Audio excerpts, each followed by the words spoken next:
Welcome to girls high school volleyball BCAA action here on Sports Blitz. Today's matchup, the Pompano Beach Golden Tornadoes and the Western Wildcats. Hello, everybody. Ari Shannock, along with Amanda Medlock, Coach Catherine Williams. Pleasure to have you with us. Terrific matchup today. Amanda, you know something about this Western program, former BCAA and Wildcat star. Thank you. Amanda, you also know a little bit about the coach as well. Yes, I do. I played for her my senior year, and she happens to be my mom. So I definitely know a lot about the Western team this year. They have a lot of chemistry on the court, great communication, and a lot of skill out there. And Catherine, coaching at the collegiate level, what do you expect to see here? Quality high school volleyball, but at the high school level. Absolutely. So what we expect to see here is a lot of communication in the teams, and obviously a lot of high-level skill and a lot of explosiveness from these athletes. Most of them play volleyball year-round. They train really hard. They both have excellent coaches. So we expect to see a lot of high-velocity, fast-paced volleyball and a lot of great communication and a lot of loud talking out here. Well, the last time we were here, we watched Pompano win a district championship. This building gets loud. It's going to be a terrific matchup. Absolutely. And we've got some terrific volleyball knowledge and commentators with us today here on Sports Blitz.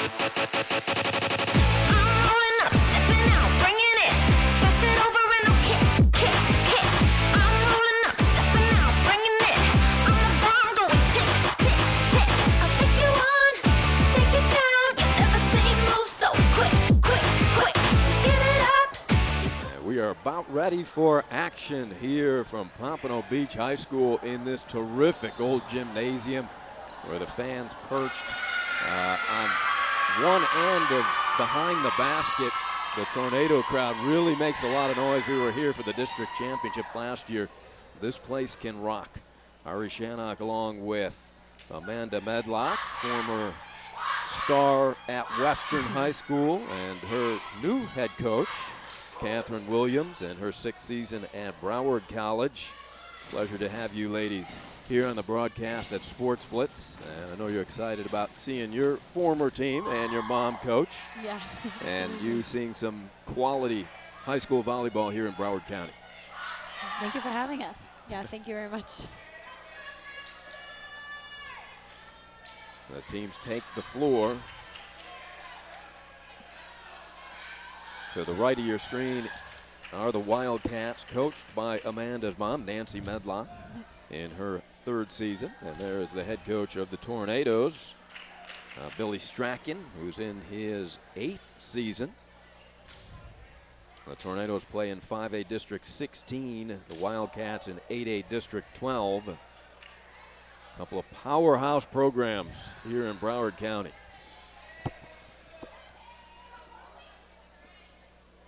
Billy Strachan has won 5 district championships at Pompano High, 3 regional finalists. Nancy Medlock building that strong program, although she lost her best player after her first season. That's not fair, Amanda. Absolutely. No.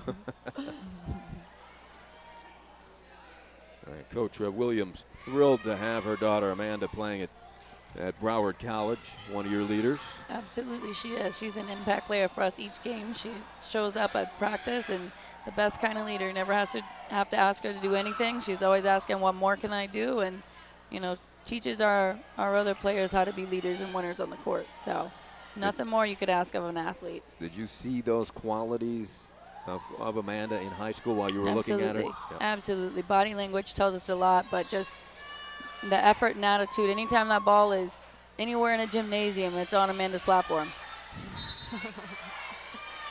Well, Pico ready to serve right below her Tornado crowd. Great pass. Beautiful dig there. Sets up a point for the Tornadoes. The left-hander, Benito. That is the fast volleyball that we're looking for. Natalie Pico, just a freshman, serving to begin this match. Reesert with her length, number 5 in the middle for Pompano.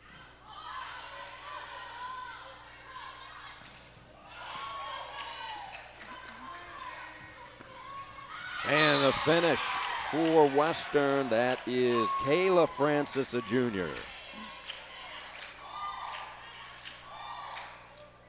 What do you think of Kayla's swing here, Amanda? That was a really nice swing. Way to power through the block.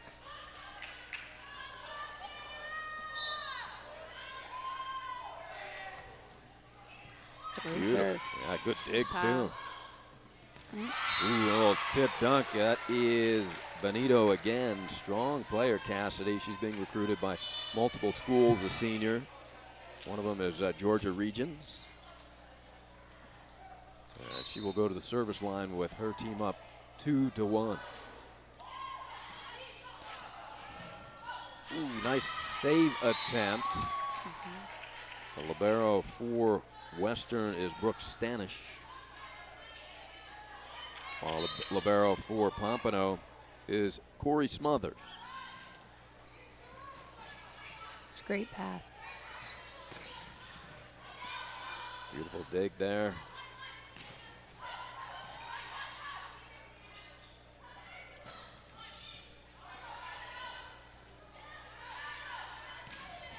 From the backcourt. Terrific action, the battle at the net. It's a smart swing. Finds the corner, a beautiful shot for Pompano and Amy Godfrey, a junior.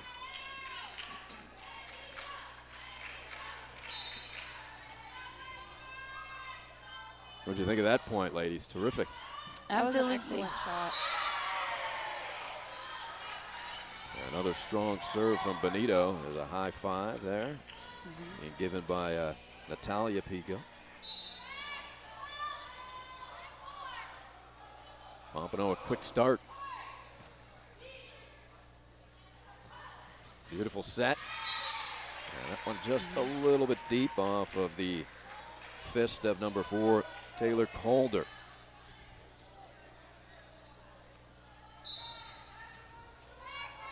Wildcats down 6-1, Amanda. What do they have to do to get themselves into this one? That will help. That's exactly what they need to do. They need to side out. Looks like out of rotation over here.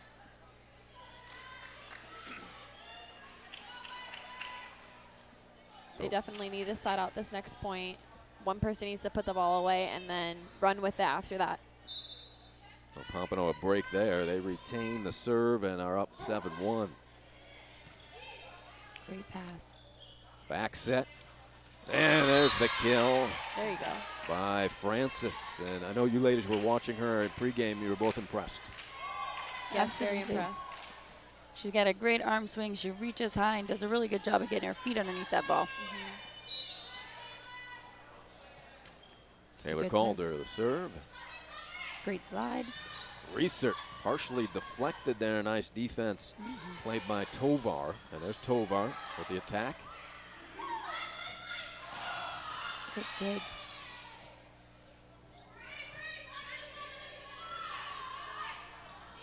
Great set. Beautiful block, but it sailed just wide. Excellent defense. That's another player that you ladies were looking at, Zoe Shilcoat. Explosive leaper, coach. Absolutely. She plays high above the net, and she goes hard every ball. Very aggressive. That's a great swing. Brannon, she is tough. One of the leaders of this team, Tara Brannon, number 15.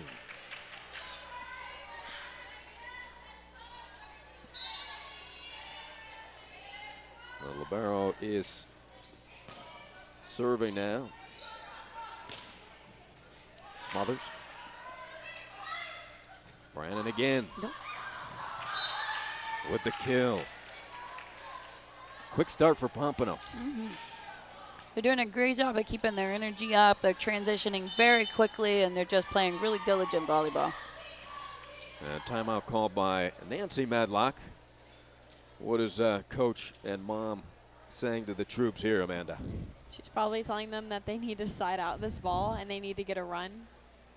Definitely more than a 1-point run at a time. They definitely need to get a couple more points. Did she try to sneak you a uniform when you came in the gym today? She always tries. She always tries. Can't blame her. I wish. That would be fun. Well, wearing that Seahawk jersey nowadays Yeah. for Coach Catherine Williams, who's sitting on my left. And the Seahawks off to a good start this season, 9-6. Yeah, very good start. You know, we have such talent this year, height, speed, agility, and the girls are putting in the time and effort right now to learn the game, you know, and at the college level, that's very, very, very important. So they're only getting better every match. It's exciting to watch as a coach. How difficult was it, Amanda, the transition to the college game? You're now a sophomore. It's definitely a lot quicker. They run a faster tempo. All of the players are very experienced compared with high school. But coming back into the gym and watching a lot of the high school players, it's a little bit of a slower tempo. But you catch on to it. Well, you certainly have. Just looking at some of the stats, you had a double-double in the last game, 10 kills, 17 digs, and that looks, glancing over the stats, that looks like pretty normal production for you. Yes, I try. Yeah, Coach Williams is very pleased, I can tell. absolutely. Top 25 in the country over there. Hitting percentage. Wow. That is very, very impressive. But it comes from her hard work. Well, the Tornadoes have been very impressive here. There's another block research along with number 7, Godfrey. And it's all Golden Tornadoes here in game number 1.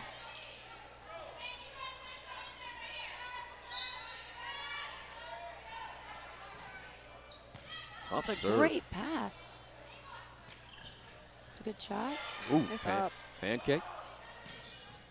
And that's just long. The Wildcats a needed point here. Let's see if they can build that into some momentum.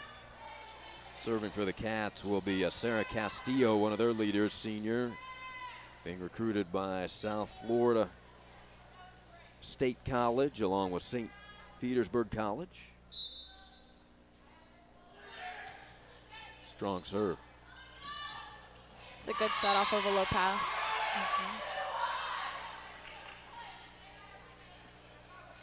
2 points in a row for the Wildcats.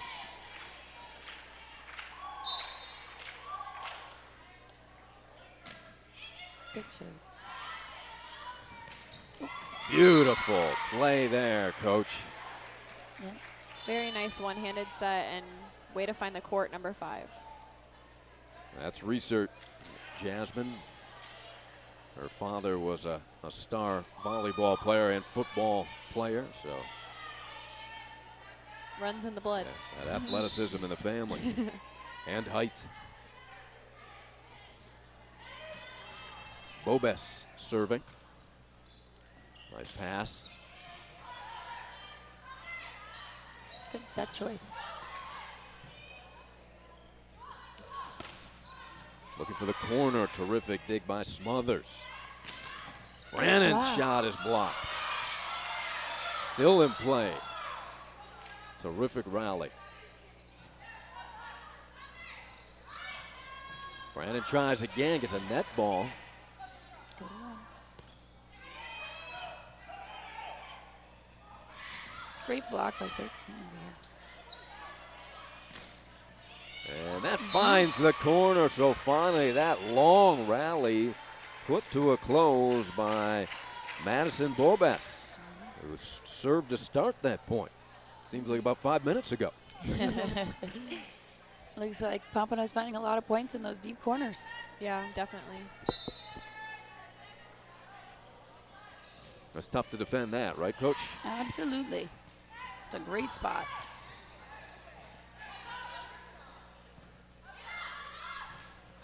On the attack. Brannon very strong from that left side. Does that remind you a little bit of a certain player who used to play for the Wildcats, attacking from the left?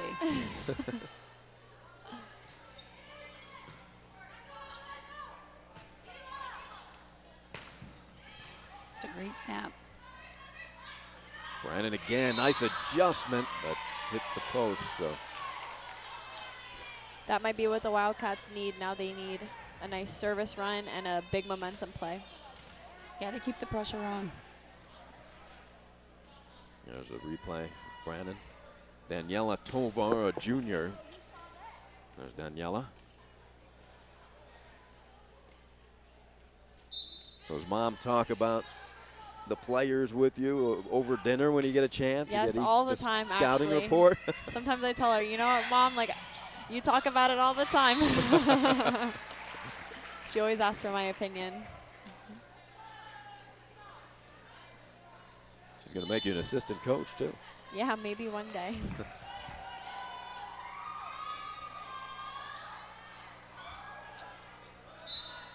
Pompano with the serve again. Carla Pico, senior.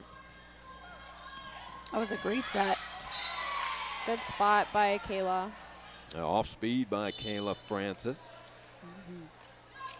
And they're heading to the bench is Pico for Pompano. There's a beautiful finesse shot. Is that something that you can teach, Coach Williams? It is. I think the more knowledge you have about the game, the more confidence you have, and that allows you to play the way Kayla does. She's been playing for a while. I've watched her in club, and that was a very, very smart play. Great block. Emily Franco, a senior, was there, number 3 for the Cats.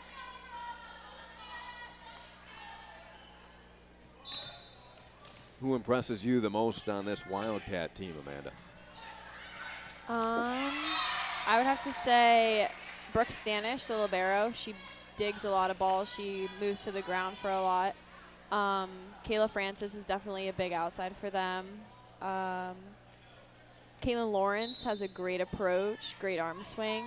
And Zoe has a heck of an approach. She's gotten so much better since I first saw her play. Great block. Yeah. Nice block. Nice swing there for Pompano. And number 4, Isabel Wild, just a sophomore. Number 4 in the middle for Coach Strachan.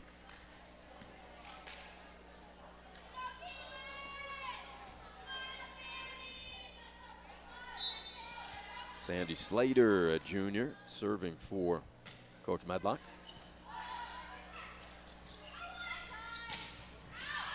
It was a really smart set choice over there by Bonito. Yeah, she only had one blocker up. It was a nice swing by Keating. Taylor Keating, number 10. Amanda and Coach, he's only a freshman. Coach Strachan said this is a very young team. One of the reasons they're 7-7, but don't let the record fool you. Their schedule has been tough. Coach Strachan says, I schedule all the toughest teams. Yeah, that's what you got to do to get the girls prepared for the next level. And there's a sophomore, Isabel Wild. Kill by Wild. Gonna keep her on your radar, Coach Williams. Absolutely. She plays tough. Great pass. It's a very smart play. Take the setter out. Missing the corner that time is Bonito. Cassidy, very versatile player, Coach Williams. She sure is. Number 8, strong setter and the ability to finish. And left-handed. Yeah. How big advantage is that, Amanda? Well, teams are usually very used to seeing right-handed players, so from a blocking perspective, it's very difficult to block a left-handed player. Research ends up with the kill. Nice adjustment by Jasmine, a senior. And take a look at Research there, number 5. That's some height in the middle.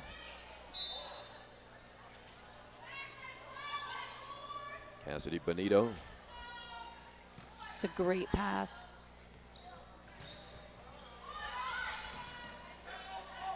That's a smart play, swinging to 1, taking the setter out.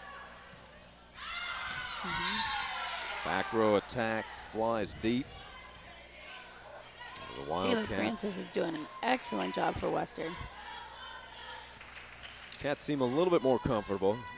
You feel that way, Amanda? Yeah, definitely. They're starting to swing, be aggressive. There's Calder. Great serve. Great set. What's the key element to a great serve, Coach? I think it's all about placement. When you see a big hole like right now, short middle, makes it really difficult for a setter to get to that ball and run an offense.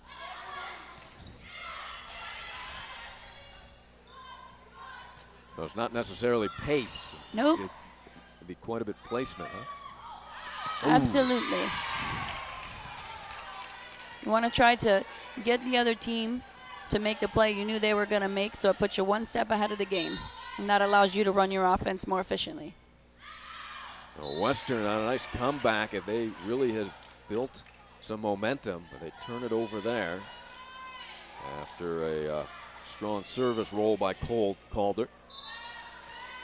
But 4 points away are the Golden Tornadoes.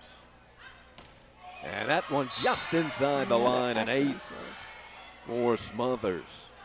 Great placement in the deep seam.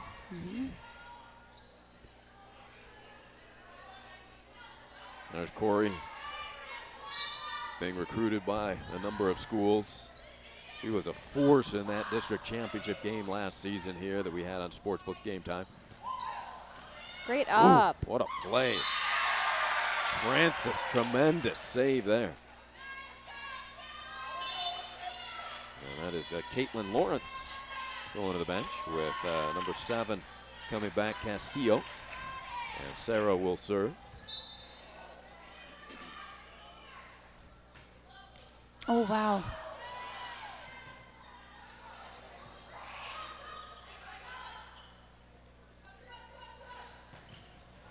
Beautiful block, Research with some help from Brannon.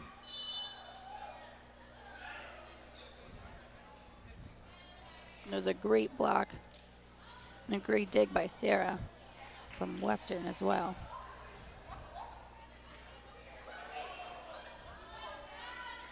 Madison Bobens, another freshman, this young team for Coach Strachan.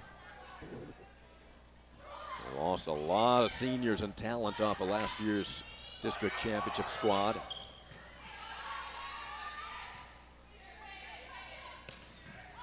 Beautiful block. How tough is it when you lose seniors who were an integral part of your rotation, Coach? How difficult is it to come back the next year and have to replace those pieces? It's very, very challenging. You know, you hope that when you have a lot of seniors to lead, your underclassmen do a great job of learning from them, but it's always very difficult. Nice effort there on the floor was Taylor Calder. And that will close out game number 1. The Golden Tornadoes win it 25-14. We'll switch ends and be back for game number 2 here on Sports Blitz Game Time. Bring it all day, every day. An attendance campaign for Broward County Public Schools, which focuses on raising awareness about the importance of daily attendance at school. When students miss school, they are missing valuable teacher interaction and social development that accompany daily instruction. The campaign seeks to maximize resources by forming strong partnerships with community stakeholders to ensure everyone's efforts are unified toward a common goal of keeping students in school. So Broward students, let's bring it all day, every day.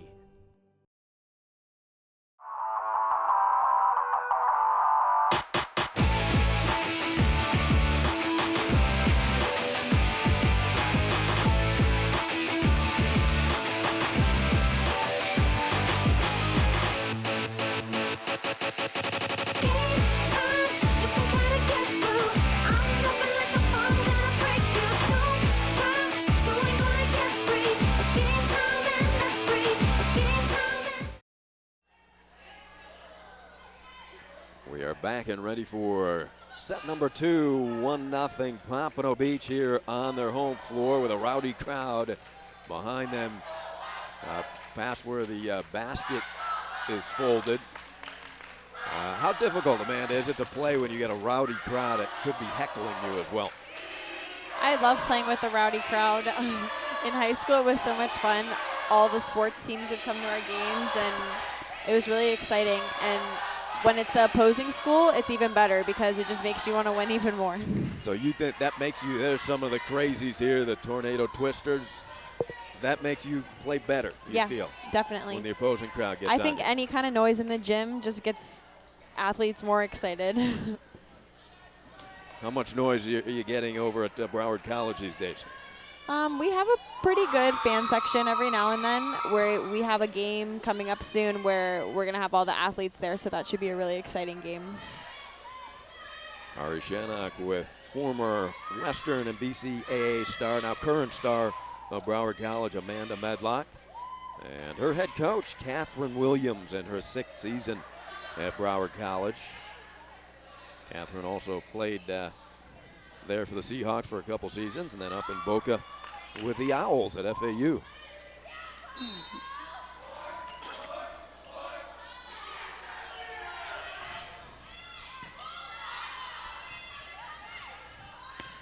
That's a great swing. Beautiful swing. That is the freshman, coach. Keep an eye on her, Taylor Keating. She did a great job of realizing she was off the net and instead of trying to hit it down, she hit it nice and deep. That's exactly what you want to do.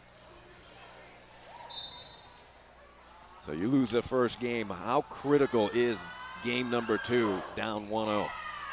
Very critical. It's important to come out and fight harder than you did and keep the momentum. That's the biggest part about volleyball. Changes in the blink of an eye. Looks like they're doing an awesome job of coming out aggressive. Little net point there.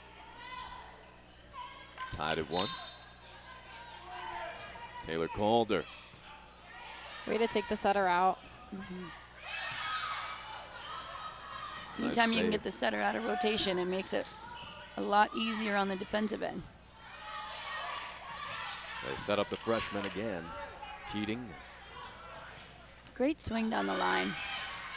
Beautiful ball there for the Wildcats. And Daniela Tovar. Have you seen Daniela play much, Amanda? Yeah, she was on my team my senior year. She was a freshman my senior year. That was really fun playing with her. She was the other outside. Very fun. That was a great way to see the open line.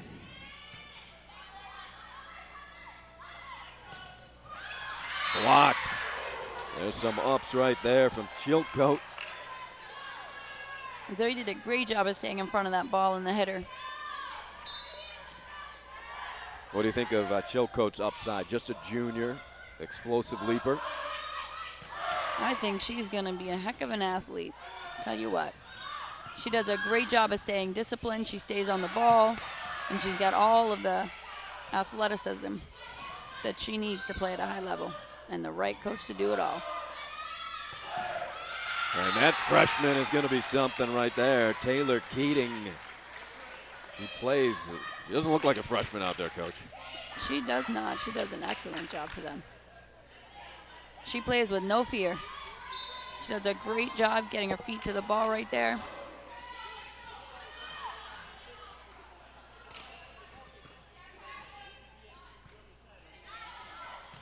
Very competitive start to this game number 2.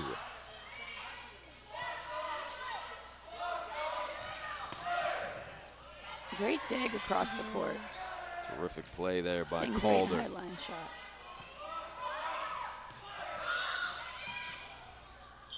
And they play Good on. job again for Zoe over there. Good line shot. Ooh. Great Great up. dig. Yeah. Bonito finds the opening. So savvy, the left-hander. She did a great job of waiting till she was about to fall from her approach before she, went for the kill. Instead of going early, which would have kept that ball too high. That was perfectly executed.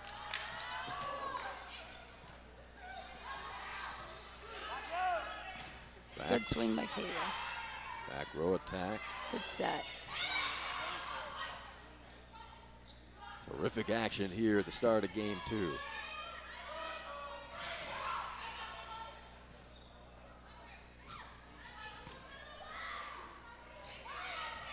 Brannon. Good block. Great block. That was Lawrence, Caitlin Lawrence. Great up. Excellent volleyball. Brannon finishes a quality point. Coach Medlock, not sure about that call, Amanda. Or should I not ask you about this call? That was a great way to find it right in between the block, right in between the seam of 1 and 6. That was an excellent shot. Just to let you know, our football commentators are all over the officials. So if you ladies feel the need.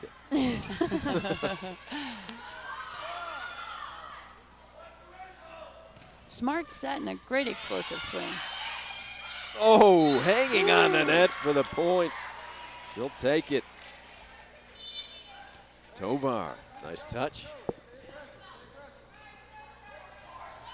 And into service, Castillo.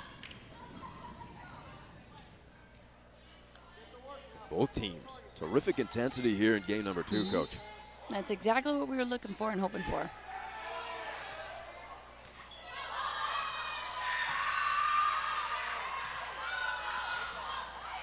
Great up.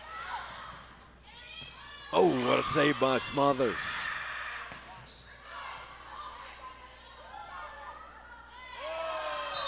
Yeah.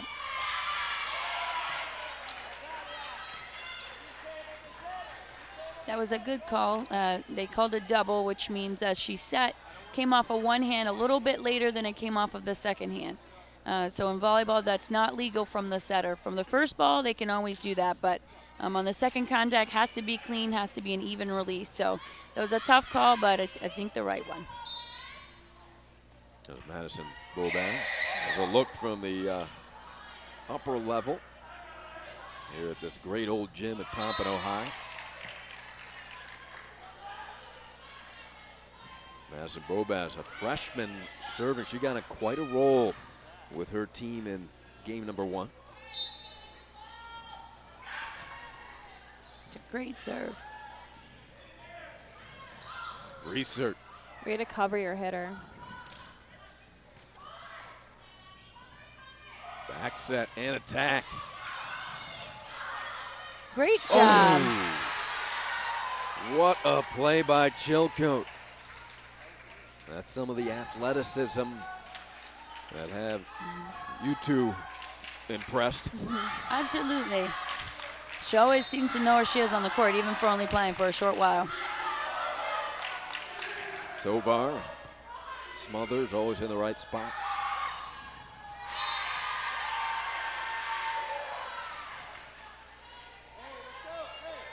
And we are dead even this second game. Either team can seize an advantage. So competitive here.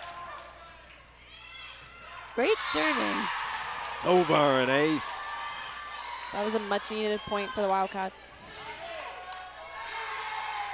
They grabbed their first lead of the match after falling behind and losing game 1.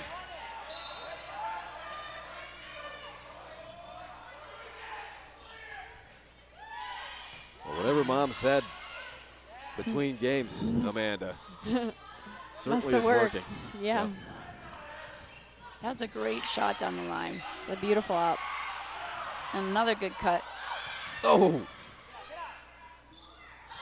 Great defense over there, what Western. a play. Get a number for you. That was Calder.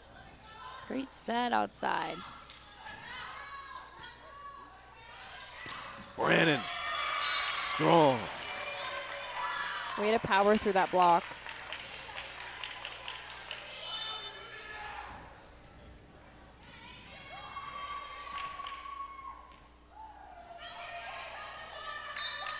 That was a great swing. She came in with a lot of power on that one and finished it all the way through the ball.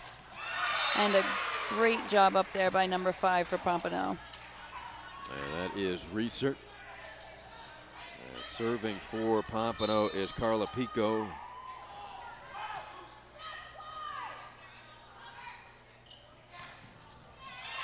We are tied again. Strong finish for Chilcote.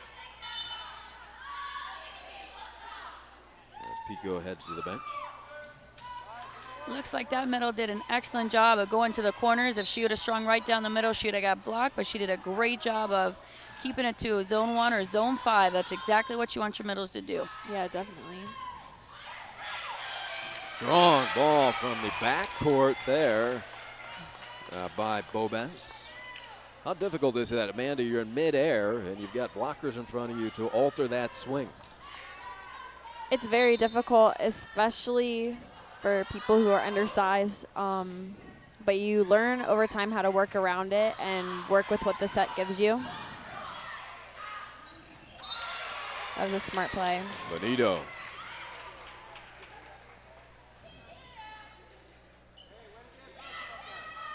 And there is the libero Stanish.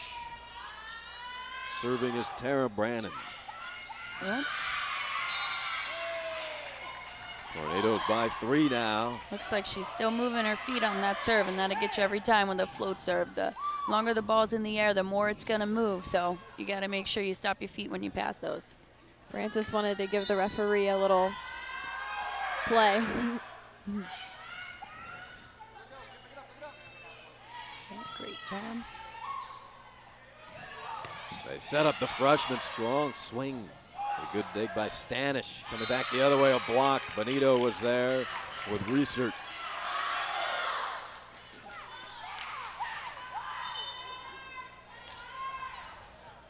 Looks like she just took that over her shoulder. It was a little bit tough. She tried to stay aggressive on it, though, and as a coach, you always like that.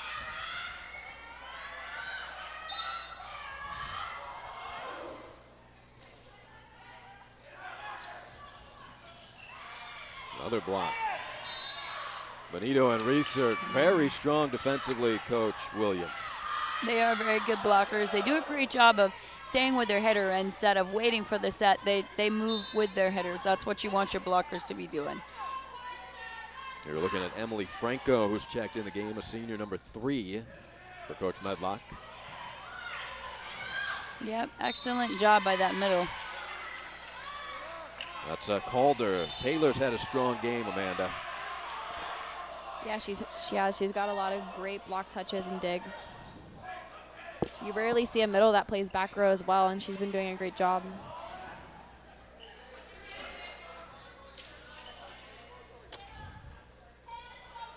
There's Calder, number 4, along with Kayla Francis.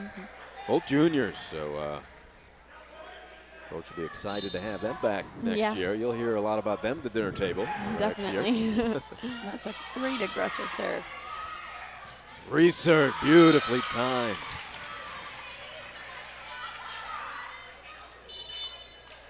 Western's doing a really good job of serving the ball aggressively, but looks like Pompano's just one step ahead, and they're just making such great passes. They get to run that middle, and that's how you win in volleyball. The more options, the more likely you are to get a kill. That was a great serve. And look at that excellent pass. Great dig by Stanish. Bonito just wide from the left-hander. As a left-handed hitter, it's always a lot easier to swing across the court. It's very difficult for a left-hander to get that ball down the line just because of where the ball falls on your shoulder. So that's a really, really tough shot for her to try to make, and she went really aggressive at it. You can see a little bit of English on that ball, like a slider. It's from the snap.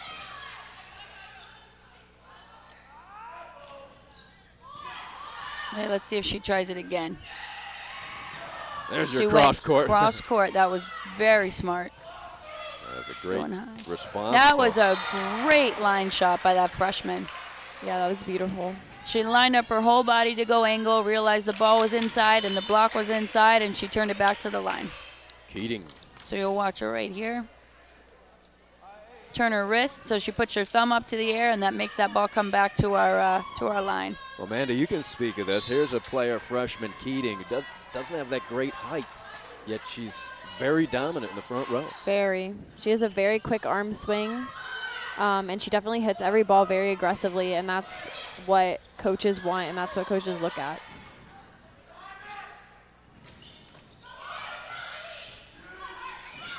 Number 18 doing an excellent job over there. Terrific hustle here by a number of players, including Pico.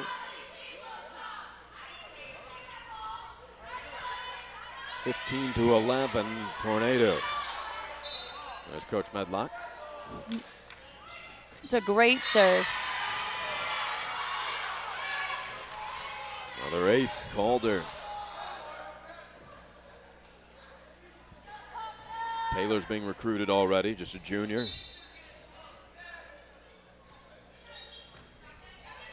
Beautiful pass. What a Great block. It's really tough as a hitter to hit around or over a blocker like Zoe, who does a really good job of keeping her hands up even as she reaches the peak of her block and on her way back down. So long time for those arms to be in the air. And that is Zoe Chilcote, the coach is referring to.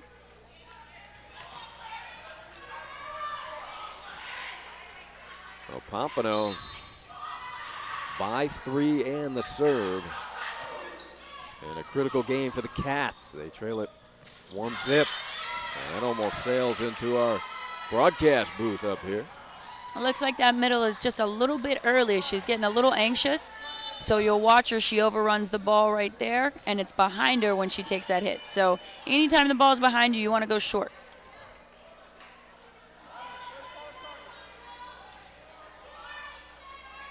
There's Benito. Castillo. Tough serve. A little precarious. Just got over the net, but it was a, Yep. had a great spin on it. That's a great serve, serving from right back to right back on the other side of the court, because it takes a longer amount of time for you to be able to register where the ball's going. Great dig over there. An excellent arm swing. Back set. Great dig by right back. And a point for the Cats. Looked like that ball just escaped Isabel Wild's block.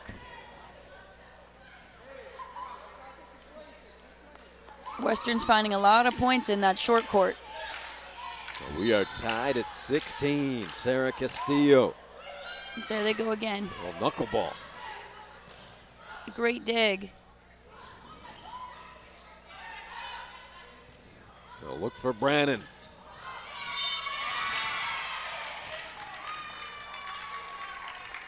She delivers.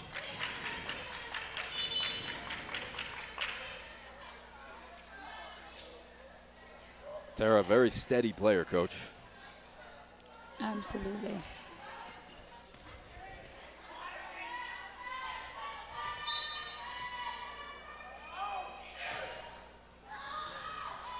That's a great great deep pass. serve.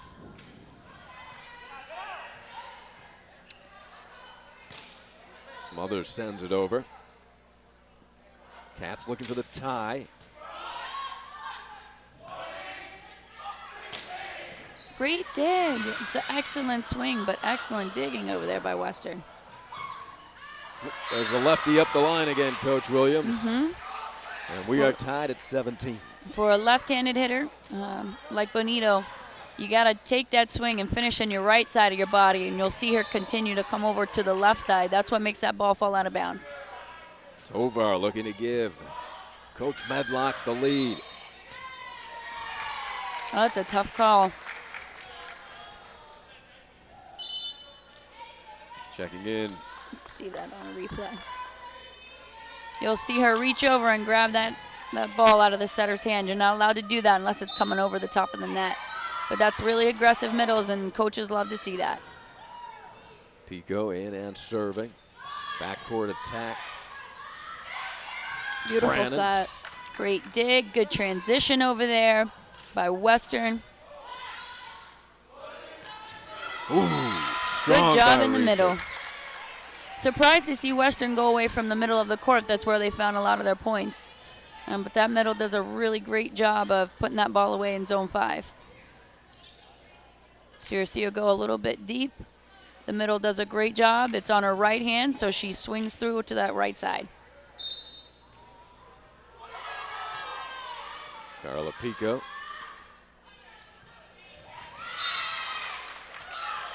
Bonito and Research. How intimidating is it, especially in the high school level, Amanda, to see the size of somebody like Research in the middle? Oh, definitely. It's very difficult to hit around a big blocker. You have to be very crafty with your shots, and then it makes it a little bit easier for the other side to play defense. So you got to work your way around it, definitely.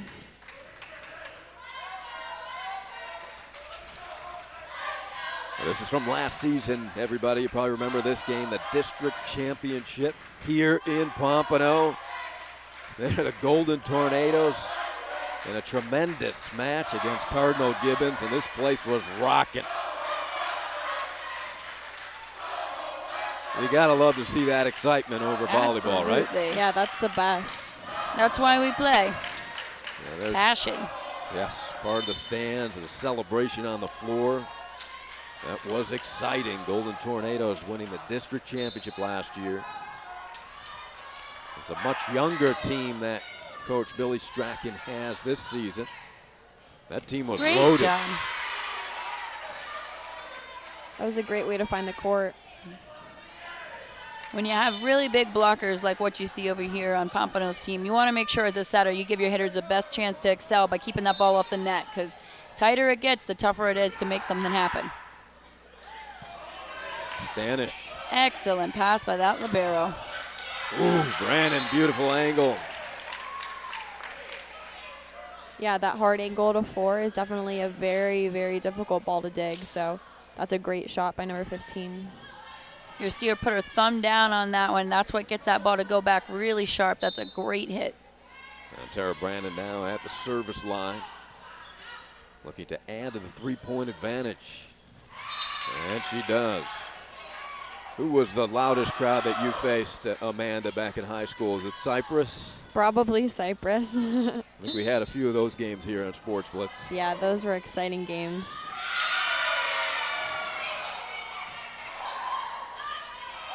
Tara Brandon, big smiles all around for Pompano. Research a little more serious on the other side, on the catch side, because there's a little bit desperation time here. You trail by 5, down 1 zip.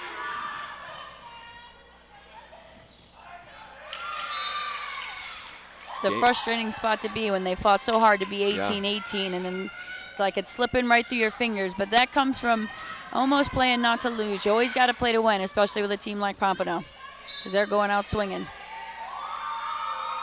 They need to turn it around right now, break this serve. Nice set. Good defense. She did an awesome job. Look at that transition. Gets all the way outside. She just waits a little bit too long to start that swing. That was the freshman Keating.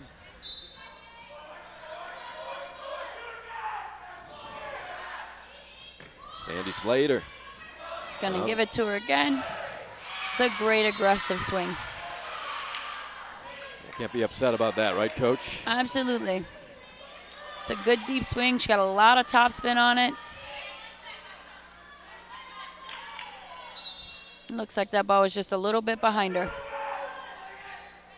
Slater trying to draw the Wildcats Okay, closer. they're going to give it to that middle. And there it is. Beautiful set by Bonito to her partner Research, and they end an exciting game number 2. The Tornadoes take it in the end after a very competitive set number 2. They're up 2-zip. We'll be back for the third game here on Sports Blitz. Game time.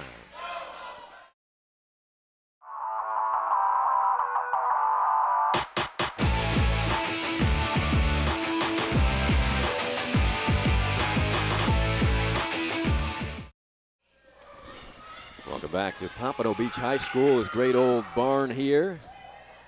Sports Blitz game time. Ari Shanna, Amanda Medlock, and Coach Catherine Williams of Broward College. All right, Amanda, we'll ask you again. What's Mom saying now, down 2-zip? That it's crucial to win this third game, because in order to pull out the win of the whole entire match itself. You got to win this third game to bring it to 4 games and then eventually to 5.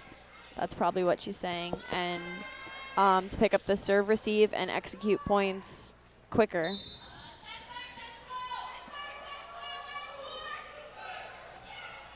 We'll start it off with Pompano serving. Up 2-zip in the match. Beautiful block. Great way to start for the Cats with Castillo and Calder. Looks like Pompano made a lineup change over there with the libero now being Natalia Pico. Well, Natalia, just a freshman. Great middle. Looks like the block for Western was just a hair early, and those long, fast arms of that middle for Pompano is just doing such a great job, Jasmine. Yeah, research's been impressive. She has that the height and great athletic line. Her father, quarterback, great volleyball player.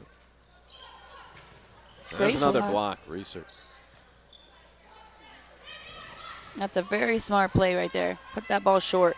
Now, Research hasn't committed anywhere, Coach Williams, but what is your feeling about her ability at the next level? She has the ability to play at the next level, no doubt. I think that if she stays with the smaller school, she's going to be starting and making an impact as a freshman. And otherwise, I still think she's going to make an impact. Just might take her a little bit longer to learn some ins and outs of a program, but by far has the athleticism and talent to do so.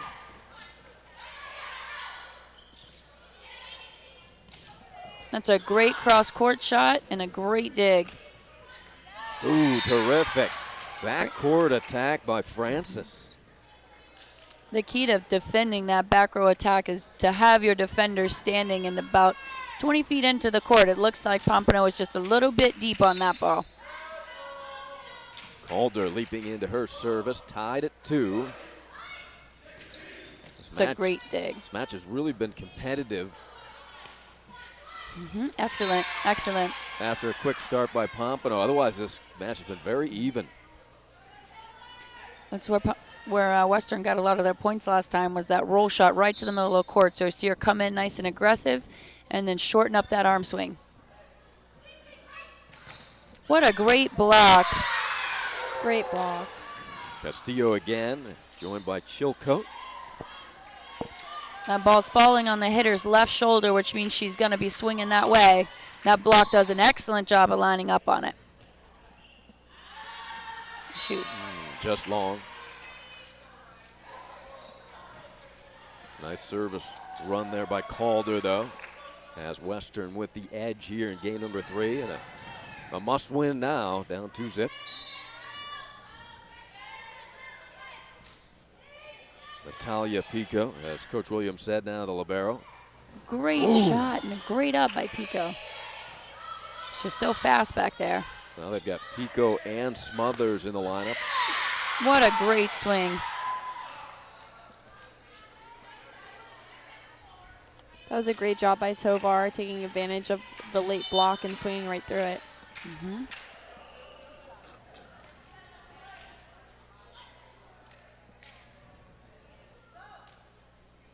Daniela.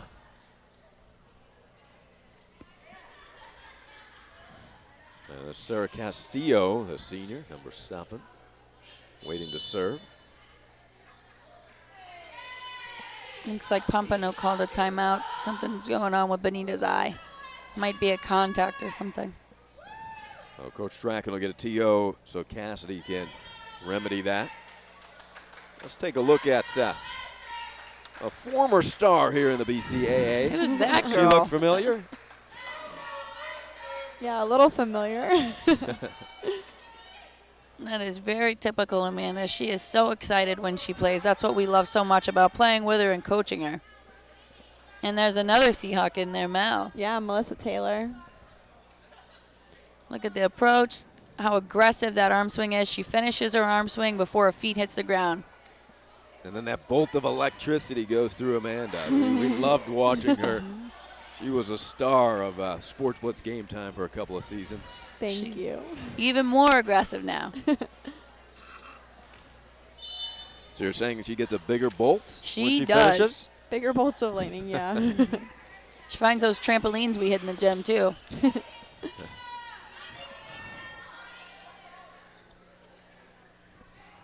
Let's see where Western chooses to serve here.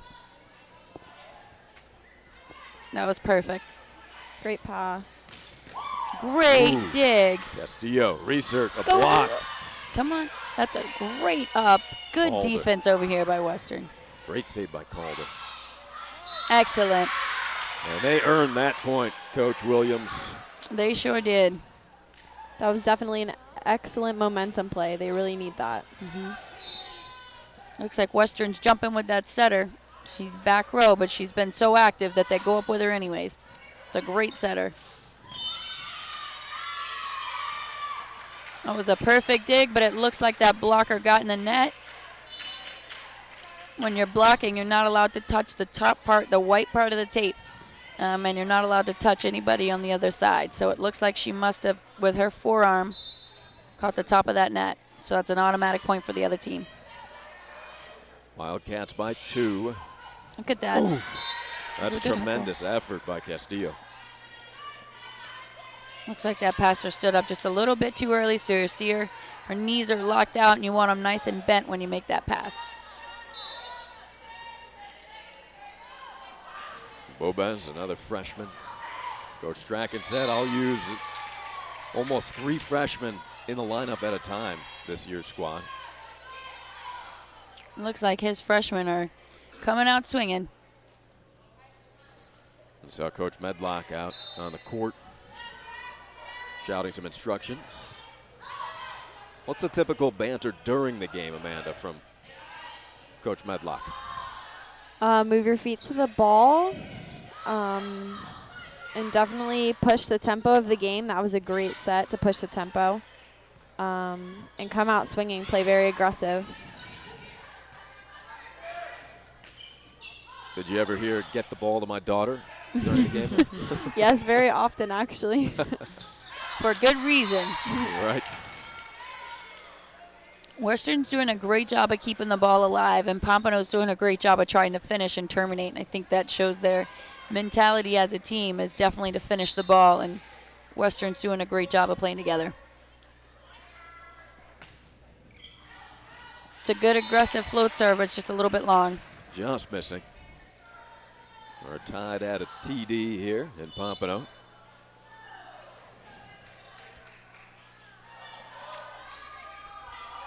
Back of the game to serve. Carla Pico. Very consistent at the server's line, Carla. It's a great job. Nice swing there by Francis. That was a great job by Francis, seeing the blockers stay inside and swinging around them. And Stanish will serve for the Wildcats, up by 1. How much time do these girls put in practicing volleyball year-round, Amanda? They What a basically great never game. take off. You play high school season, then club season right after, and I know a lot of the girls on Western's team play beach as well, so they never take off. Always playing volleyball. Well, it's 12 months. Yep, pretty much. That was a great transition. Have you taken up beach volleyball, Amanda? Yeah, I play in a lot of tournaments over the summer. I have a girl partner, and I play co-ed with a lot of my guy friends as well. Ooh, nice touch there by Francis. That's the type of volleyball we like to see leaders play. She does a great job of hitting 2 really aggressive balls, and then she baits them in for that tip right there. Cats by a field goal. And good block and great defense. Setter switching it up. Ooh. Excellent swing by Bonito. Cassidy Bonito has come up with some big plays for Coach Coach Strachan, excuse me, and the Golden Tornadoes. You'll see her look to her right before she did that to check to see where that block was, and then notice they weren't going up with her, so she took advantage of it. Brennan. Excellent pass and a great swing by that outside Francis. Great dig. See if they put it deep. Get that kill short. Great Nice set play. choice by Bonito. She definitely tricked the blockers on that one. She only had one blocker up. And Wild with the delivery. How does beach affect your indoor game, Amanda? Is it?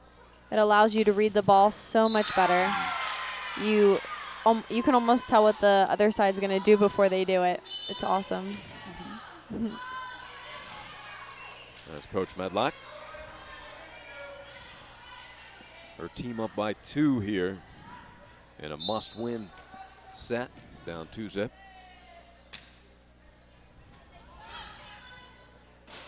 Uh-oh.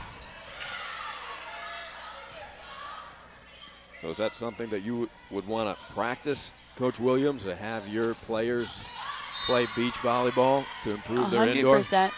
It does everything that you need in volleyball. It teaches you body control and ball control. It's about learning that, you know, the way that the ball moves off of your platform when your feet are in certain positions, and that allows you, when you got 6 people on the court, to really control the game. And it does a great job with cardio and obviously building explosiveness. So it is a plus all the way around. And there's a very relaxed head coach, Billy Strachan, in his 8th season here. Has done such a tremendous job of this program, 5 district championships.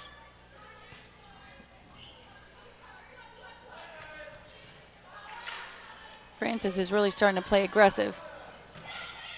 Great shot to zone 1. See if she goes line. She does. It was a great choice.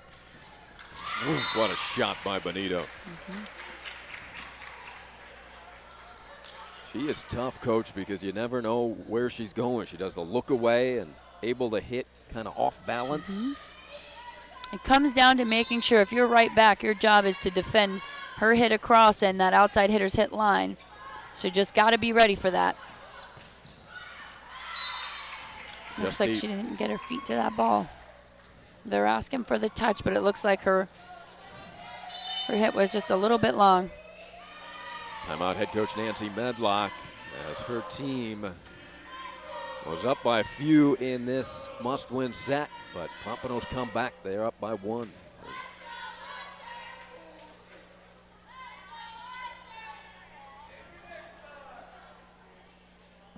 Coach Williams, is there something strategically that Coach Medlock is going over here? Absolutely. She's making sure that her hitters or her blockers are lining up properly against those hitters, and that her defenders can see the hitter. The most important part of volleyball is if you can't see her, she can't hit you. That means that you'll have a blocker and a defender taking up the same lane, and you don't want that. You always want to make sure that they're split off to the side. That makes them much more effective, and it just covers up more court. So that's probably one of the things she's going over with them and teaching them to stay aggressive. So sometimes aggressive means you go in really strong on your approach and you go short. So we're going to see how that offense changes for them. Coach Catherine Williams, 6th season over at Broward College. There they go. A great off-speed shot. Now they just need to finish. And just wide. So the Cats even it up at 12. Good timeout by Coach Medlock. So when you're looking at high school players, Coach Williams, what are the elements of their game that you're looking for to bring to the next level? It's a great question. We look a lot for how they are as a teammate, their body language, certainly. Their athleticism and their skill set are very important. As a coach, you want to make sure that you bring in explosive athletes, because that's what's going to win at the higher level. But we also look for how they are as a leader. So people that find a way to win, like Amanda Medlock does, you just got to find a way to make that point happen. It's a great set. She came in really explosive, and she had the right shot in mind. It looks like she just overran that ball a little bit. So tied again at 13. Now, volleyball, a little bit like basketball, you know, size and height so critical in these two sports. And Amanda, maybe you can touch on this, being kind of an undersized player for volleyball, and yet so stellar at this game. Yeah, you learn definitely over time how to work around a big block and how to find out where the open spots are on the court. And I think that makes a lot of undersized hitters very successful when you learn how to do that. I think it has a lot to do with tenacity, too.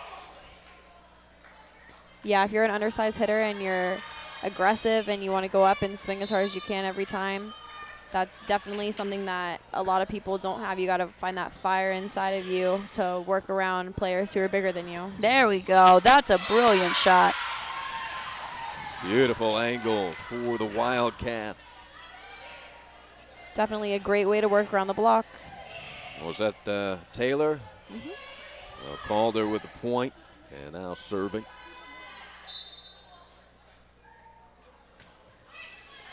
Tough serve, good dig though there. That was Pico. Great set by Francis.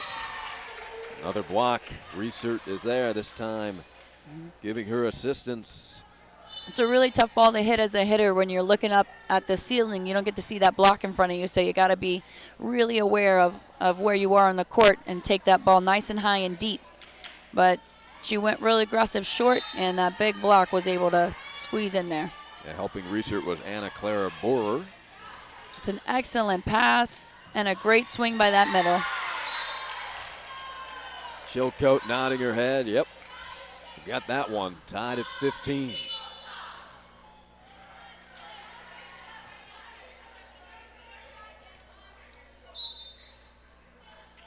Castillo. It's a great serve.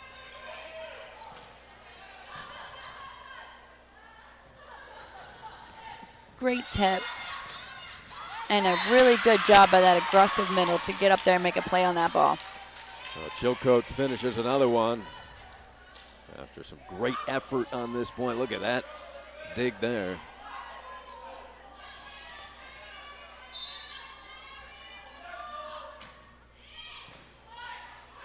Beautiful pass. Brandon. Good set.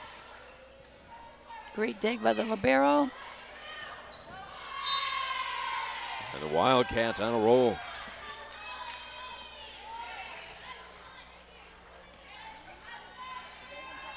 And they pick up their first set win.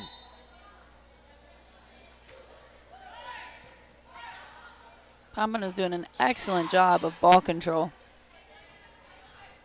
Good job by Francis to go back to zone 5. Francis is there for the dig. Excellent dig. See if she goes to 1. She does. And a great tip.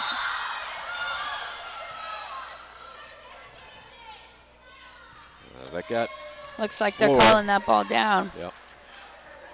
I don't know if Coach Medlock agrees.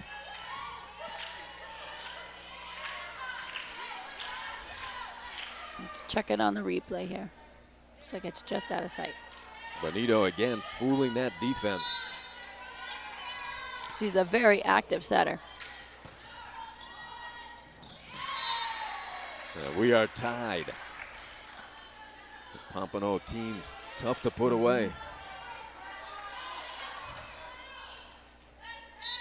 Need to pull that pass off the net a little bit, give that setter a chance.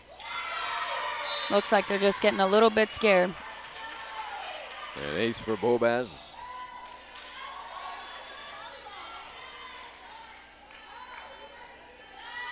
Western ready to receive. She's doing a great job of making that ball fall right in front of the passers.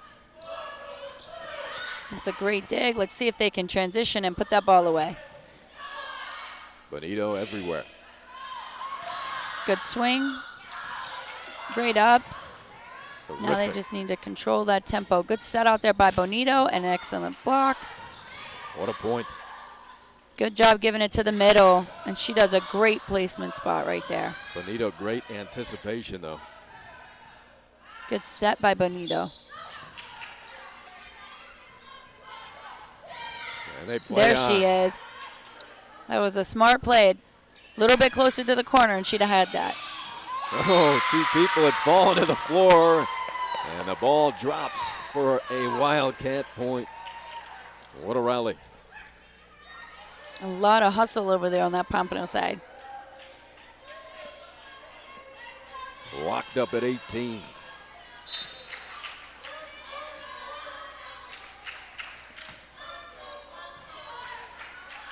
Great pass and a great middle run. Tovar and the Cats go up by 1. Looks like the middle just overruns the setter. You got to make sure as a middle hitter that you can always see the setter and the ball, and she got just a hair too far in front of her. It's an excellent pass and a great swing across court. The finish for Godfrey. Off a terrific set from Benito. And there's Amy. She's going to the bench. High fives all around. Tied at 19. Amy does a really good job for them on the right side. She makes a lot of really great, smart plays, cutting that ball back to the setter. Carla Pico. Great pass by Calder. Great swing down the line by Francis. Beautiful attack from Kayla. Only a junior. She gets her feet to the ball right there and just finishes straight down the line. She does a great job of leaving that elbow up. Brooke Stanish. And to make it a 2-point edge for Western. Whoa, great swing. Brannon ties it.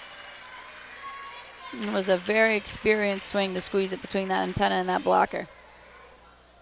Tied at 20. She's able to do that because she's so far outside the court. Makes that angle a lot easier.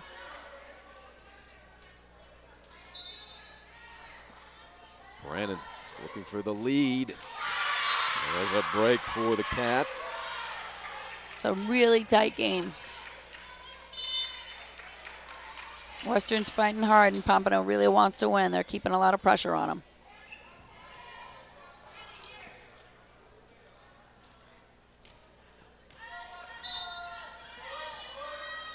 Sandy Slater, another one of the juniors. Look at that. And her team up by 2. Looking to force game 4. A little bit of miscommunication over there on Pompano's side. And Coach Billy Strachan does not want to go to game 4. He's going to get a timeout with his team trailing by 2.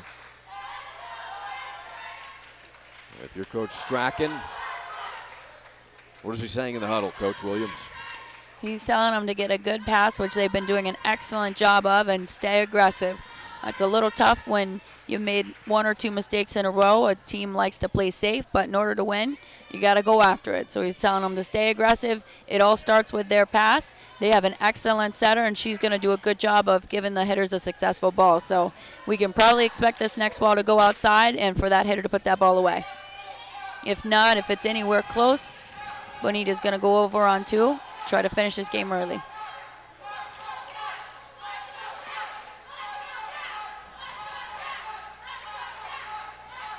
Crowd getting into it here. Pompano getting set to receive the serve from Slater. Looks like it's a great serve. Excellent shot. Oh, what a shot. You always want to go to zone 1 because that's where the setter's coming out of. And as long as you can take the quarterback out of the play in volleyball, makes it a lot easier to read. Especially on a free ball play, it's very difficult because the passers back row are splitting the court when the setter releases. So if you go quick to 1, it's almost always a kill. Stanish digs that serve from Smothers. What an aggressive swing down the line and a great dig. Good job by that middle of Western. Free ball here. Good job, Francis. What a swing. What a delivery from Francis. If you watch how fast her arm swing is, that's what gets that ball to the ground so fast. She'll swing, finish that arm swing before her feet hit the ground. Back set for Reesert. Blocked. Calder. Along with, that was number 10, Tovar.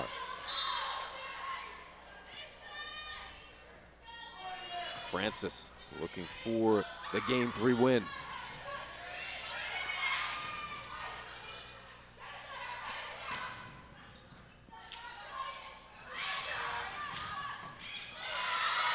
Big delivery for Pompano. And number 14, Borer, off of the bench for a big point.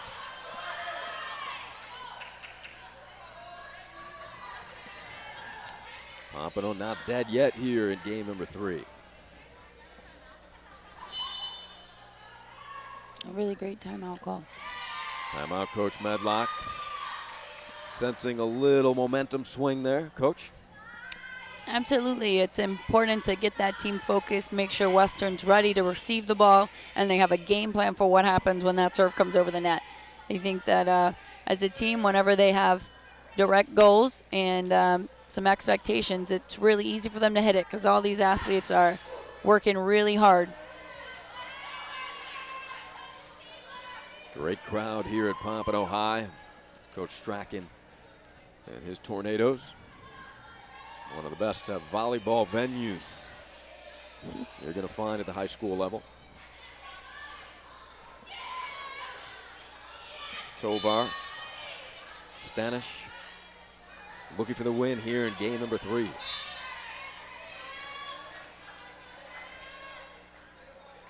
The crafty Benito serving.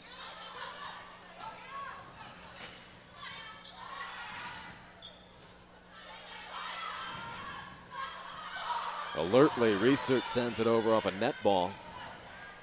Great tip. Great job over there by the libero. Middle staying active. And a good swing down the line. And the finish. Game 4.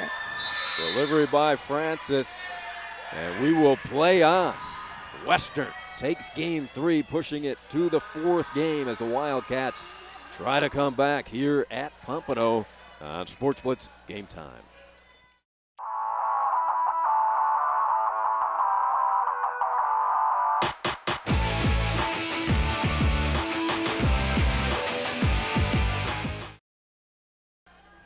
We are back at Pompano Beach High School. 2 games to 1.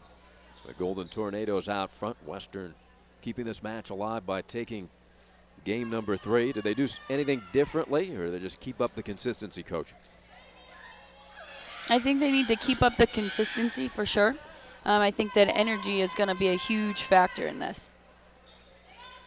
Right now it looks like Pompano still has a lot of energy and a lot of desire to win, and Western is getting really excited and starting to taste that victory too. So whoever can hold on to it till they get to 25 points is going to be a really big momentum swing for the last 5th and final game. What do you think the differences were in game 3, Amanda, for Western? I think Western played with a lot more energy, and the hitters definitely terminated more balls and found the open spots on the court. Defense didn't really let a lot of balls drop either. They played with a lot of momentum, and they really played with a lot of fire. Well, Western looking to tie this and force a 5th set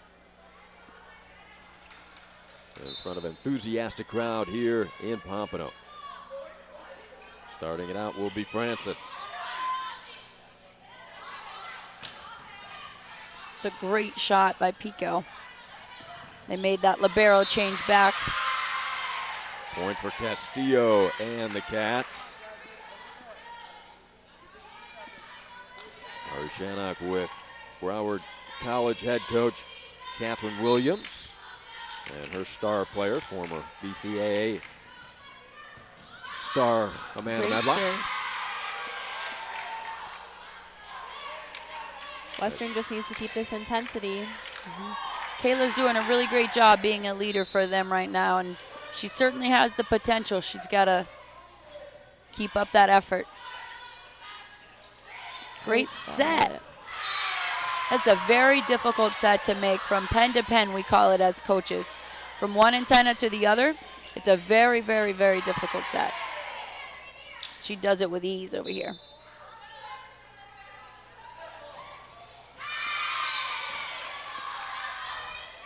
Three to 1.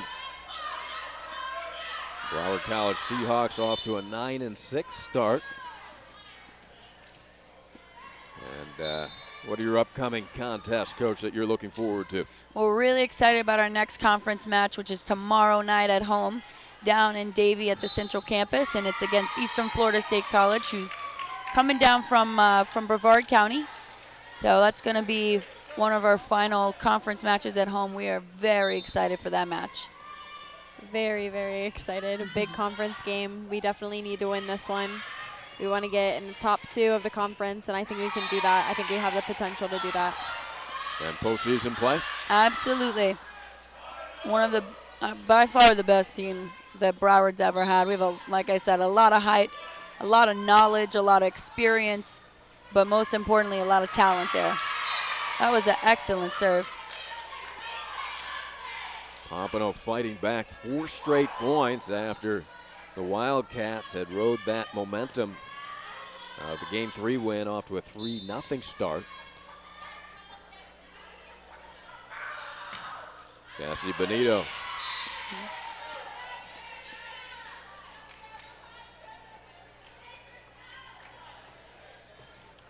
How frustrated does the coach get on service turnovers, Coach Williams? Very frustrated whenever it becomes more errors than troubled serves, which means a troubled serve means that you served aggressive and you got the other team to, play a free ball back to you. We always want our service to be aggressive, but there's a time and a place, and like I said, sometimes aggressive just means putting it in the right spot. So you got to know when you want to go for the ace on power and speed and when you want to go for the ace on placement.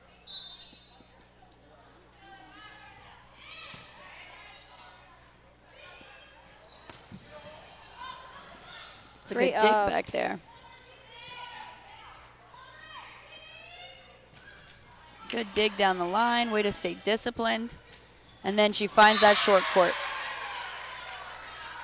And there's the finish for the Wildcats from Tovar. Tovar did a great job of finding the hole in between that block on that ball.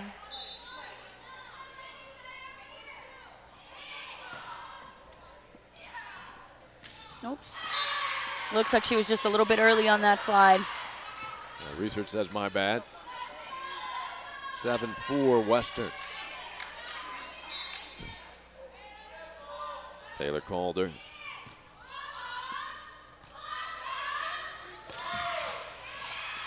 And that is deep. A little communication error between 9 and 10 on that serve receive pass. I think if they communicate a little bit better, they'll be able to get perfect serve receive passes. Coach Strachan gets a timeout. Not quite as relaxed as we saw him earlier in the match, Coach Williams. Yeah, a little bit more intense. I think he's just making sure that goes back to direction, and sometimes when you win the first 2 games and you lose the third one, you feel like you're just going to win the fourth one automatically, but you got to work really hard, especially against a team like Western who's coming after you. So I think that it's going back to a lot of basics. Get a good pass, get your middle active, and then the rest will solve itself. But right now it looks like the only hitters they're having success with is the outside, so we just got to get a little bit better first contact. Taylor Calder with her team up by 4, trying to even this match at 2.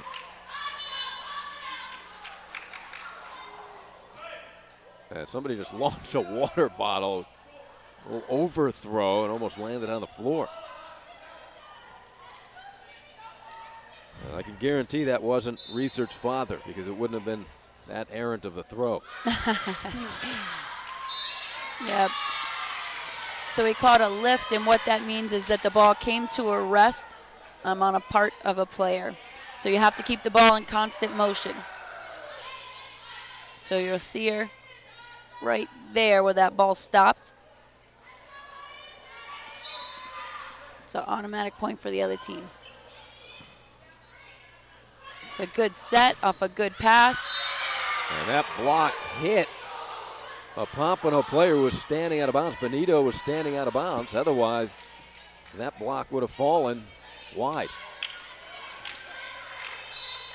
Keating is doing a great job of keeping her swings very aggressive. Good job getting the middle active.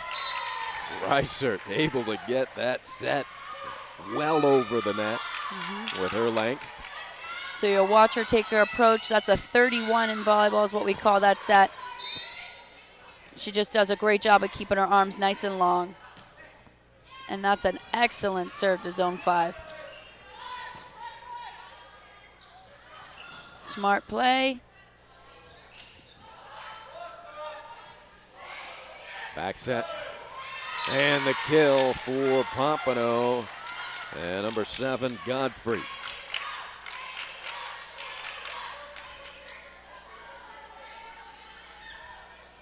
This Pompano team much more energized after the timeout by Coach Strachan. Getting them refocused and excited. That was a great job and discipline on Western's part to let that ball go. And that was close. Good read there by Tovar.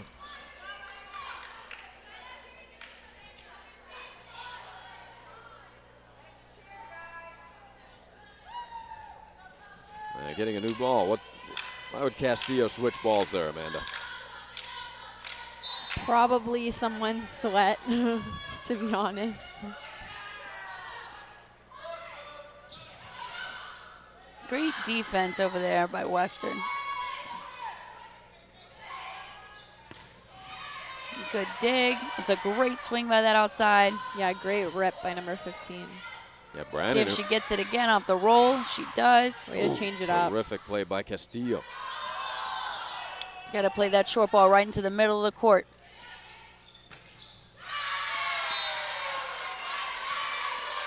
Cats have doubled up Pompano here in game 4.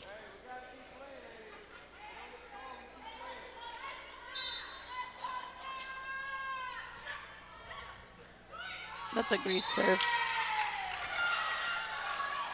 Castillo definitely had the right idea on that serve.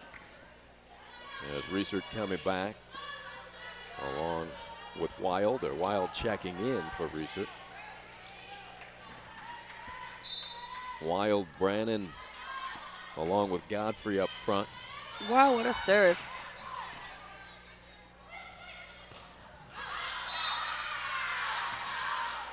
That was the right idea. She just turns her body with her shoulders and she turns her wrist.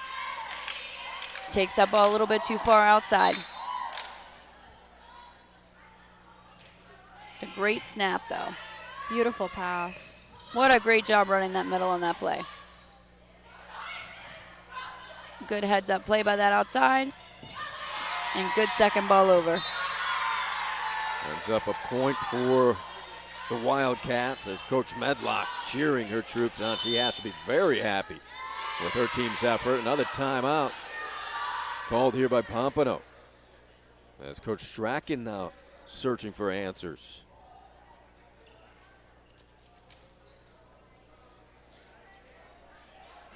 What a swing here, Coach Williams. Look, Pompano in complete control, winning the first 2 games. Easily pick up set number 1, although in set number 2 is very competitive. You could see a different Wildcat team already in game 2. That is all volleyball is about, is momentum. That's why it's so important to be able to generate your own momentum and be able to carry that forward, because that makes just such a huge change in the play and pace of the game. When you are on fire, you're playing really fast and things seem to happen for you because you create holes and opportunities. And when you don't have the momentum, it almost seems like anything you do, even if it's perfect, doesn't work. So it's all about being able to maintain the energy and momentum and make that play happen. How do you pick yourself up out of those situations, Amanda, where you feel like you and your team is a little flat? It's definitely communicating with your teammates and letting them know how everybody else feels on the team. And then agreeing as a group to pick up the energy and getting that one big momentum play. And that's all you really need.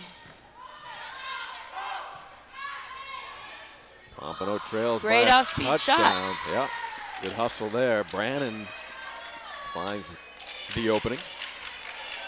That's that play that they were looking for. That side out to get them the opportunity to score some points.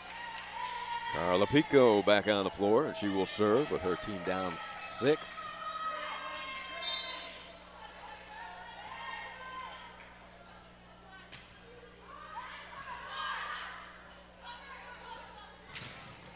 Big block, Benito. Good job. Wow, what a great swing. She did such an excellent job. You see that ball fall right in front of the defenders, and that comes from her really fast snap. She was able to get her feet to the ball. It was right on top of her shoulder, and that quick snap and stopping her arm swing is what makes that ball drop. Caitlin Lawrence That's the Amanda Medlock hop after that spike, I think. Okay. That's a smart play by that middle. She just overran that ball a little bit too much, and so she's jumping away from the setter instead of jumping straight up, which would have gave her that kill. Stanish with her team up 8, largest lead of the day for Western. And now it's 9. Everything going their way with that net ace. It's that confidence when you start playing with confidence. Pompano bench trying to get their players going. That's a great pass. That's a tough ball. Yeah. If we could get Western to transition a little bit farther out, I think that play would be a little bit different. Sarah Brandon. Excellent serve. And a great pass. Benito, strong finish. Very smart play to see all the hitters bunched up to the net on that quick over pass and seeing that deep corner wide open.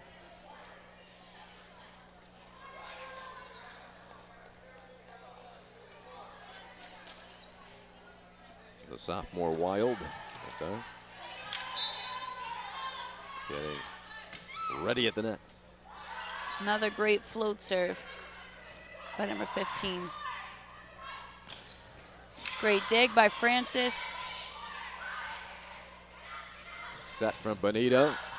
Great What a play by defense. Stanish. And a block, Benito. She's the type of player that can really carry her team.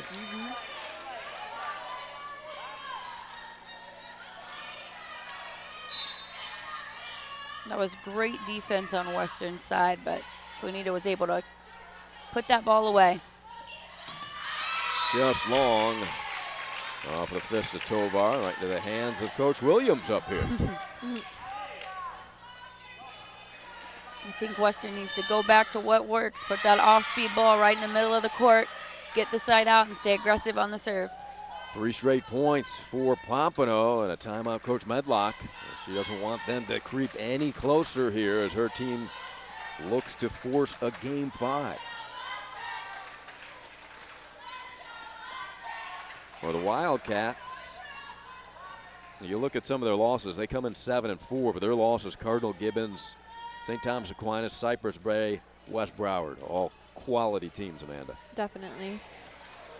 And on the other side as well for Pompano, they come in at 7-7. Their losses, St. Thomas Aquinas, you got Bishop Verrett, Wellington, Cardinal Gibbons, Pinecrest, Calvary Christian, and Archbishop McCarthy, a quality school. So these two teams have played a strong schedule.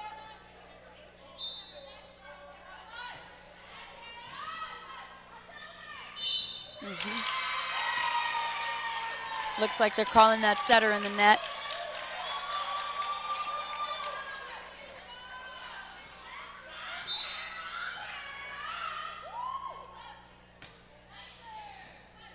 It's a great pass. Let's see if they can put it away.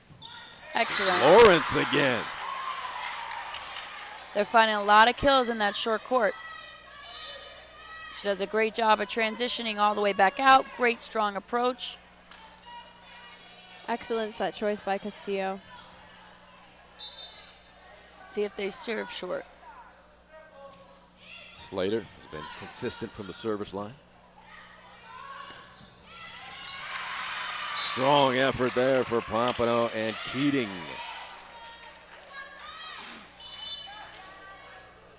That outside hitter just does such a great job of coming in quick. She keeps her feet in control. Nice, fast arm swing and a strong snap on that ball. Research back in, joins Benito up front, and Keating. It's a great serve. Let's see if they can put this ball away. They earned that free point. And all over the floor, Stanish. It's a good set outside. An excellent dig. Beautiful she makes them dig. look textbook. That was Tovar. Smothers says, I can do it also. Great job by that right back. And a shot. Bonito, so smart. Great try by Stanish. It's a great changeup Bonito does. Hits the first ball nice and strong. That second ball goes up the same way and then shows that off speed. Great serve.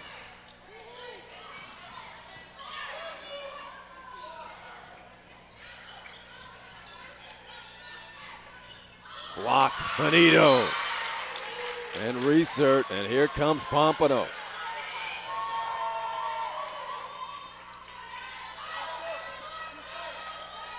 Such a momentum game, volleyball. Changes in the blink of an eye. Natalia Pico. Francis made a good choice. She just needs to go to the middle of the court. Great swing and an excellent block. Calder was there. It's out. It's a great eye. Keating tried to pop it over the defense, just a tad wide. Great job by Slater following that ball to the line.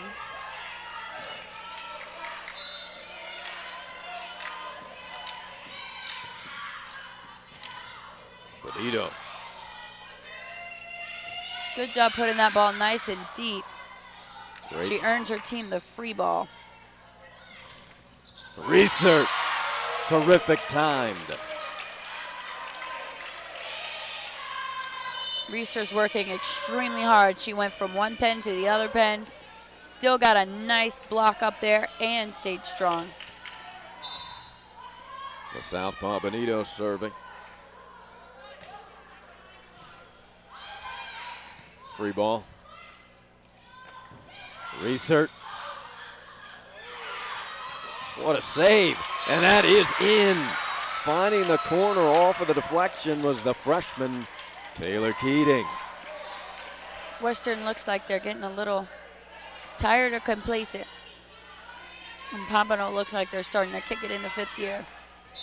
Western had to fight to get back into this match after falling behind 2-0. They've had a tremendous Great effort. push outside.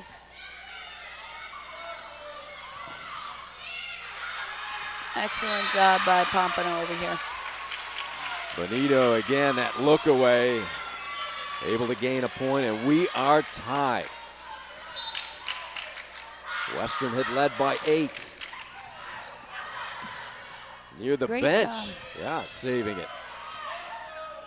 They put that ball short, run that middle. Great dig by Francis. Great heads up play. Right on the Great line. spot by Slater.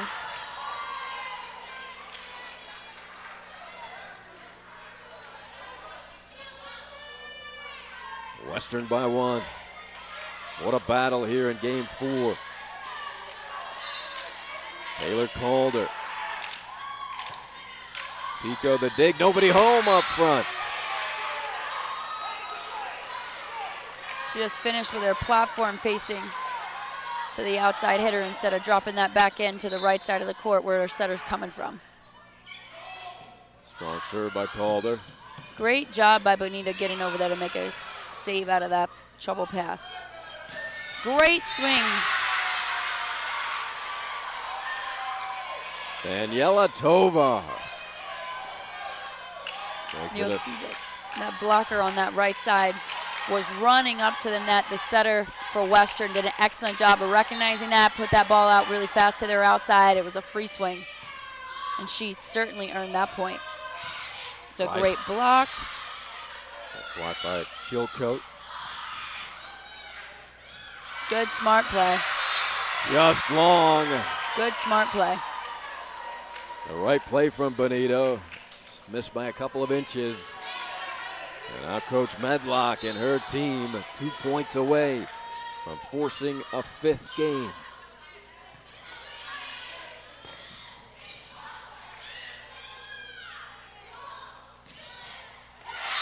That's an excellent high line shot. That's what we call that in volleyball.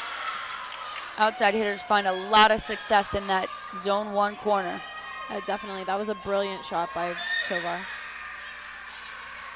Tovar gets this point off of the deflection. And after Pompano battled all the way back here in game 4, Western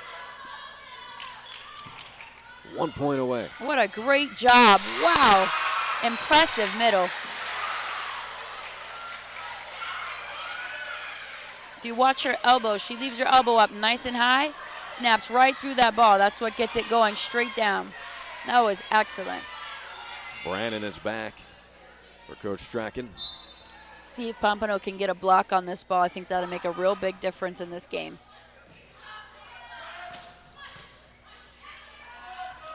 Great Back set. Yep. Looks like we're going to 5. Game winner for Western. Listen to their crowd. We are heading to a 5th set for the 2nd time in 2 weeks here on our BCAA Girls High School Volleyball coverage on Sports Blitz. Bring it all day, every day. An attendance campaign for Broward County Public Schools which focuses on raising awareness about the importance of daily attendance at school. When students miss school, they are missing valuable teacher interaction and social development that accompany daily instruction. The campaign seeks to maximize resources by forming strong partnerships with community stakeholders to ensure everyone's efforts are unified toward a common goal of keeping students in school. So Broward students, let's bring it all day, every day.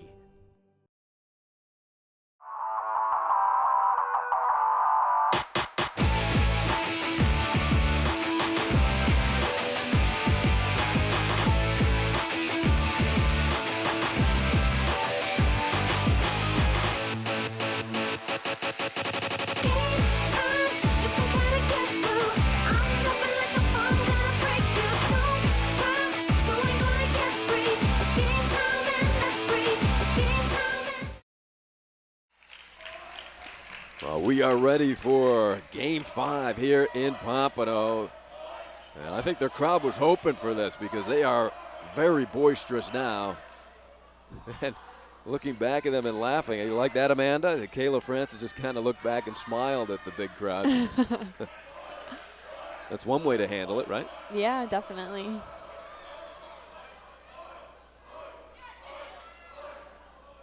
They're shouting right above Kayla. She is handling it very well, unless, of course, she misses her serve, then we'll find out. I think that's what they're aiming for. There they are, the Tornado Twisters up in the balcony. They can be intimidating.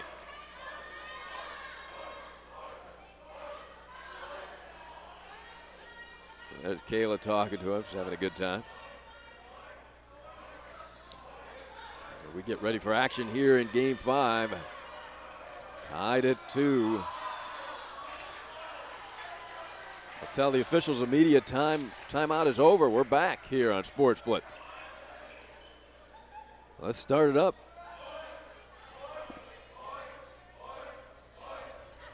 That gives the crowd a chance to really get on Kayla. She's having a good time. She's not going to stop bouncing that ball. I know. They seem to be making noise every time the ball hits the ground. She could just hold it, and then what would they do? Or bounce it really fast, so they have to do it really fast. That would be more entertaining. I like that idea better.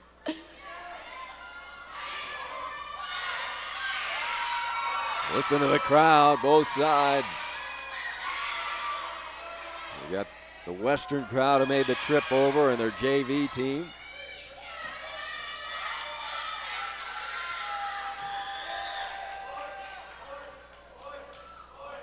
I think we're ready to serve. Kayla Francis.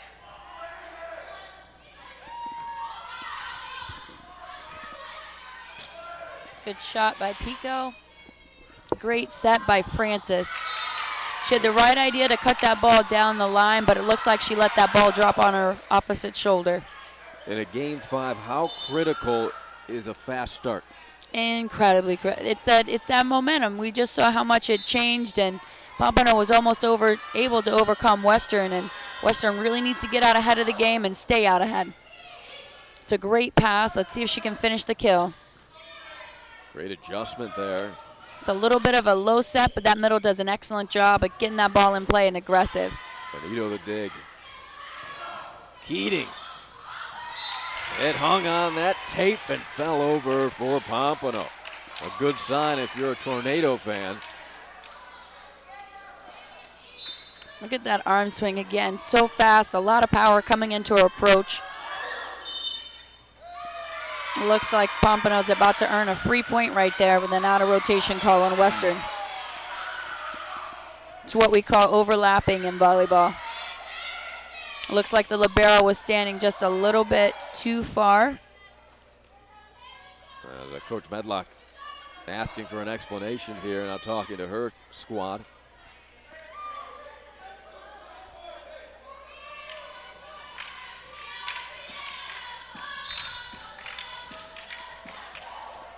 Western really needs a side out right here. A really good pass and an aggressive ball. See if she puts it in the middle. She does. Excellent. You called it, Coach Williams, as Castillo delivers. She's hit a lot of her volleyballs from that. We call that a 9 when it's behind the setter. She's put a lot of those in zone 1 across the court, so she swapped it up and cut it back to the line. Calder's been a force. She is serving. Great slide by the middle. It's a good dig by Francis, but it looks like it's just a little bit too low for them to make a play on. Weissert displaying some athleticism. Gives her team the 4-1 lead. Hope we get to see Zoe get active over there for Western. She does. Smothers. Great line shot and a great dig. Looks like she pulls that ball back line again. An excellent pass over her shoulder by the libero. And Benito always puts it in the right spot. Research, the recipient. Research does one of the greatest jobs I've seen of keeping the setter and the ball both in front of her, which allows her to see the blockers. When you can see those blockers, you know exactly where, when, and how to hit. And that's what makes you successful as a middle. Western definitely needs to use this timeout to their advantage and get a good run on the ball. An easy side out and a couple points, and they'll be fine. Game of volleyball, 4 points really is nothing.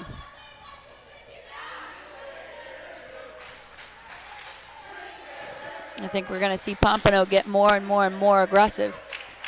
Yeah, they are feeling good right now. Their crowd behind them. As Coach Medlock breaks her huddle, Research all smiles. It's got to be great if you're a Pompano volleyball player to have this kind of fan support. I know you had it over at Western too, Amanda. Yeah. Looks like a little bit of miscommunication over there on Western side. And what a great dig. That comes from really good coaching. They have a solid defensive strategy over there. Research. Bonito's doing a great job of running the middle on every play she possibly can. Yep, and that all comes from that great pass from this back row of Pompano.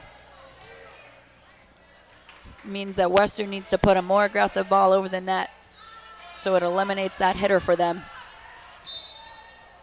Corey Smothers leaps into the serve. Okay, so they took the setter out. That was very smart. And it looks like an error was made by that outside. That happens very often in volleyball when you have a non-setter setting that second ball. It's a really great aggressive swing across the court. That was Kayla Francis. You just saw number 14. They need to get her involved. Trailing by 4. Serving is Sarah Castillo.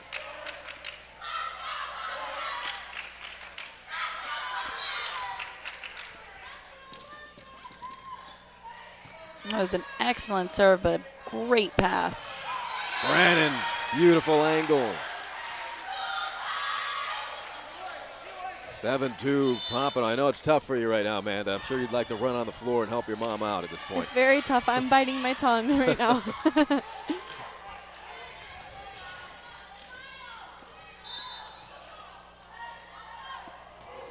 Bobas. What an excellent serve.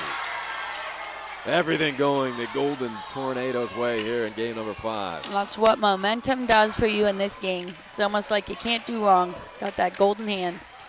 That was a great serve. Bobas.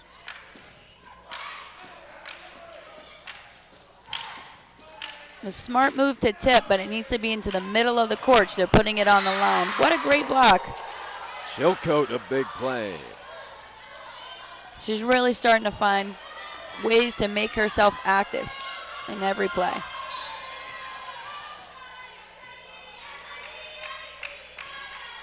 Tovar, a strong serve and There we ace. go.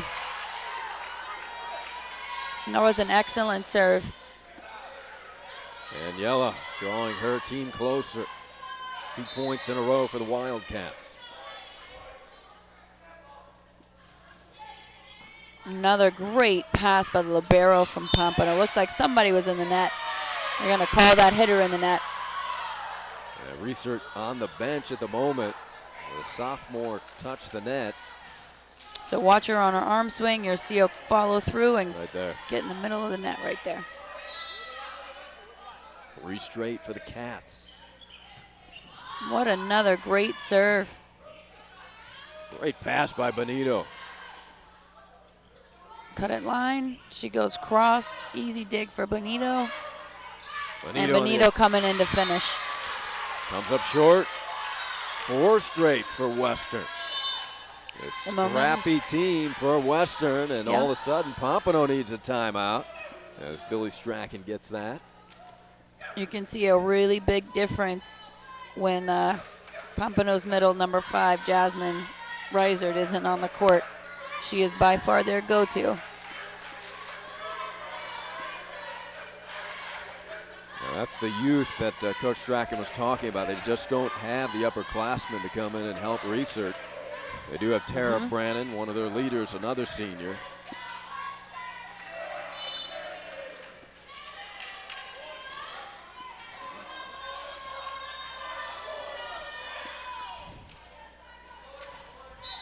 Tovar's been rolling. Good set outside, nice and smooth, but an excellent block. Chilcote again. When you notice when there's a bad pass and there's only one hitter that's really available, makes it really easy for a great blocker like Zoe to get over there and close that block for them. That was an excellent way of her to reach into on that ball. Tovar looking for the tie There now, we go. and she has it. 6 straight points for the Wildcats.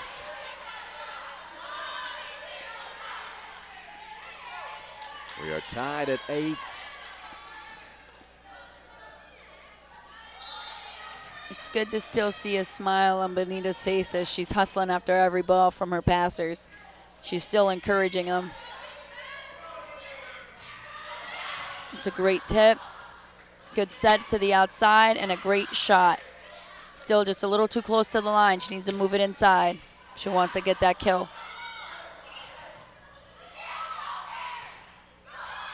What a great up by that middle. Chilcote has come up big here in game 5.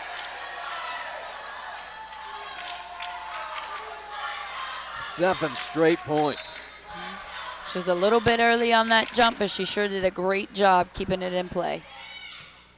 Another excellent serve, troubled pass, and they come up with the block.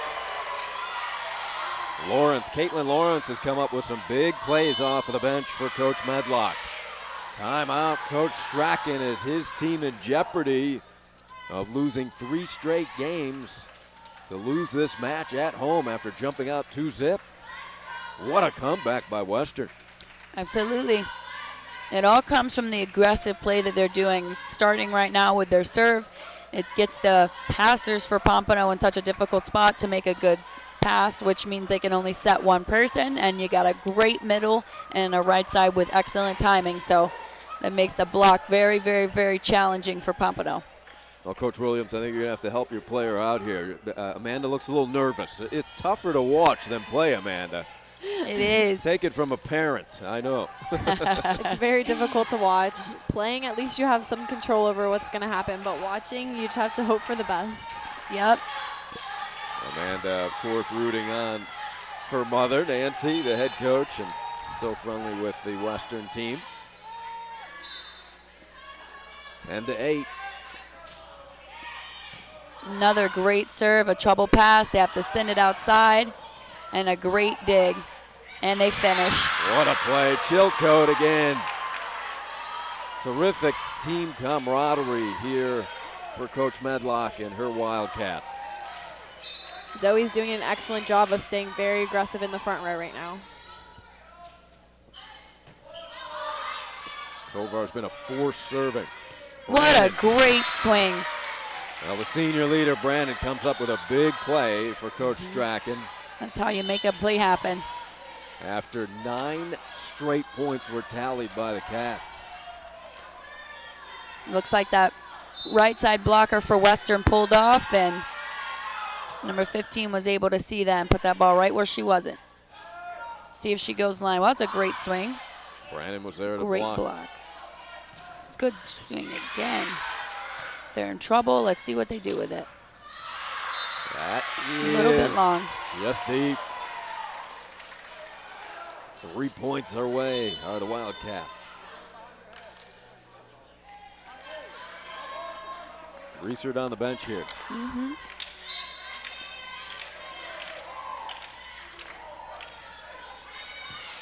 Western needs to capitalize on that. Now she's about to come off the bench. Benito with a terrific play. The freshman Keating comes in. They have one more rotation to really try to make an impact and pull away for those last 3 points. See if they can focus and get that job done. That's a great swing. Well, you knew Francis would come up big at some point in this game, and she delivers. She just does an excellent job getting her feet to the ball. Facing the line, you'll watch her face it and swing straight. Looks like that block had lined up to block the angle. And just getting a little too much of that was Lawrence. Western's going to have a handful here. And now Reesert back in to anchor that center line. Let's see if Western can get their middle active and get a smart shot over there.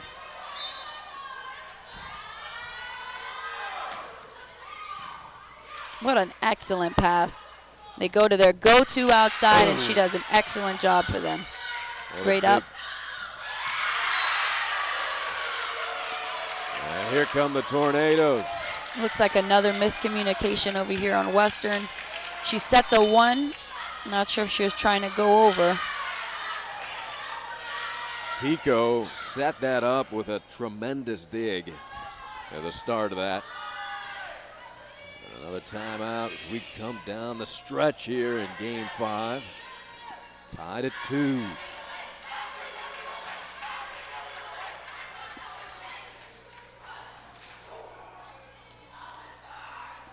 Coach Medlock breaking her huddle early. Coach Strachan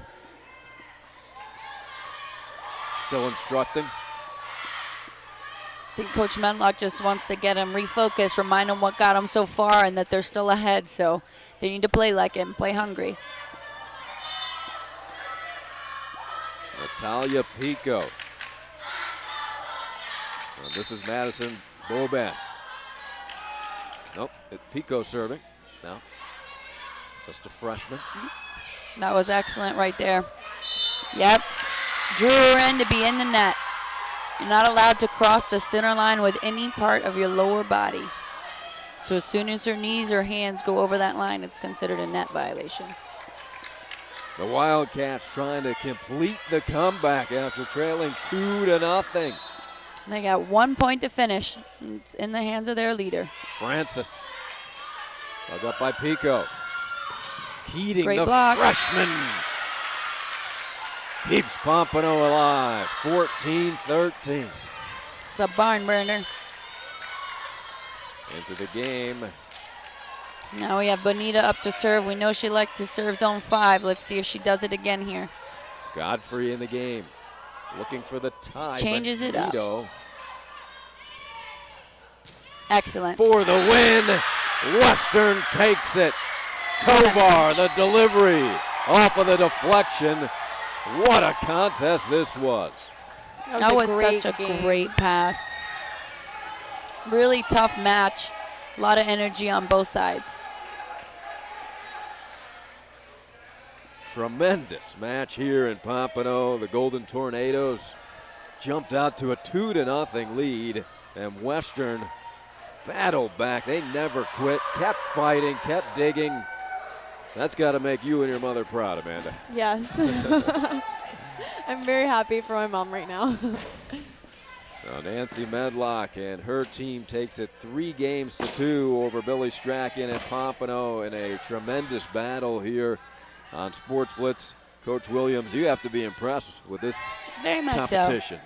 Very much so. It was very intense the whole time. A lot of fast volleyball, a lot of great choices, a lot of excellent execution. And the girls just really fought hard. They didn't quit at all, either team. And I think that if you didn't know what the score was, you wouldn't have known which one was up. They just did an excellent job. Yeah, that was an excellent game. Great job by Western coming back after a 2-0, being down 2-0 and winning those last 3 games. That's an excellent job and shows a lot about a team. And these are 2 teams that we may see in the postseason. What's your assessment going forward with these 2 teams' chances moving on, Coach? I think they're both very high. I think there's a lot of areas of opportunity for both of them. I think there's a couple of rotations where Pompano can work to be just a little bit more aggressive, but they have all of the aspects from their serve is very, very aggressive, and they have great placement. They have an excellent setter and a lot of athleticism. I think Western can continue to push the pace of the game and just be a little bit sharper and more crisp on their placement for attacks. But I think that they just have the heart and hustle and what we call the grind to pull about any game and any win or upset. All right, Coach, I know your team's waiting for you. You're late for practice. We got a player who's late for practice, Amanda Medlock. Great job, Amanda. Terrific to have you and your new coach, Catherine Williams, over at Broward College. Terrific job, guys. Nice to have you here. Good luck to Broward College. Hopefully you'll be back here on Sports Blitz. What a match we had. Western battles back after trailing 2-zip. They win it 3-2. The Wildcats win. For our Sports Blitz crew, General Manager Eric Howell, Executive Producer Brandon Graham, Amanda Medlock, Coach Catherine Williams, I'm Ari Shannon. So long.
Julius Rosenwald became partners with Richard Sears in 1895.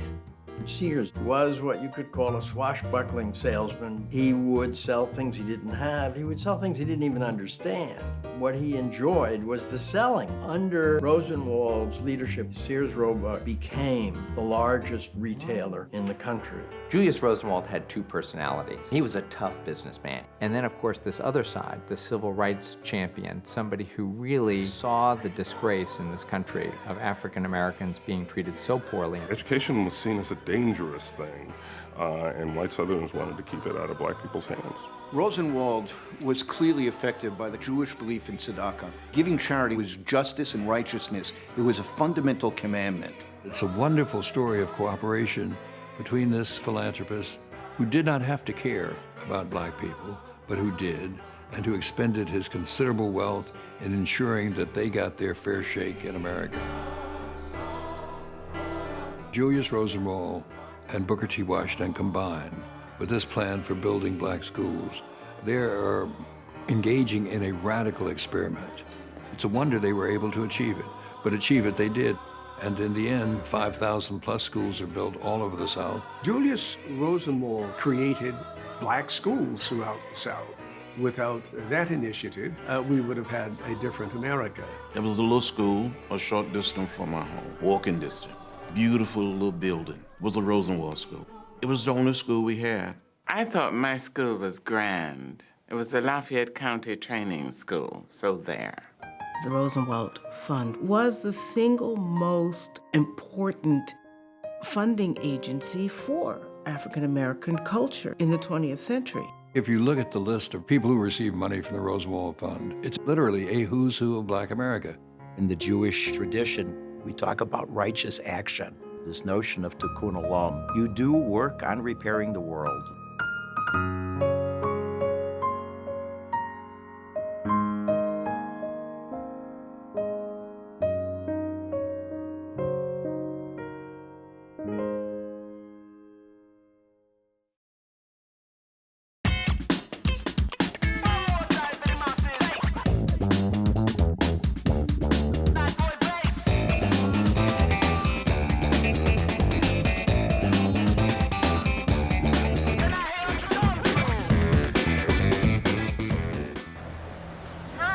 Welcome to On the Record, where sports talk is unleashed. I am your host, TK Pratt, and with me are great sports analysts, Brandon Graham and David Wetzel, and we are live right here at Florida Panthers Ice Den in Coral Springs. How are you guys doing? Fantastic. Loving the Ice Den. Absolutely. Great sports, maybe overstating it, but we'll take the compliment. That's right, that's right. Which brings us to our first face-off, examining new coaching situations. Your thoughts? Well, I'll tell you what, the one I like that may not be obvious is Eddie Brown going to Boyd Anderson. I got a chance to see Boyd Anderson last year, and the 5 best players on their team were all freshmen. So he comes into a situation where, you know, at Boyd Anderson High School, I got a chance to teach there for a year, and the surrounding community and the Optimist Park, which is right down the street, they just load talent after talent after talent. And if he can keep some of that local talent in, and as well as develop the guys that are already in-house, he's gonna do a good job. It's not an easy job. Between the community and making sure the kids are on the straight and narrow, it's not an easy job.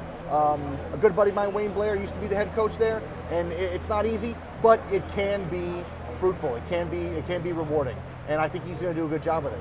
When you look around the county, obviously, if you look at the best coaching opportunity, St. Thomas is a given. I mean, yes. Right. But you give a lot of credit to Roger Harry. He went 78-15 when he was and won a 2012 state championship. He was also a runner-up when he was at University School.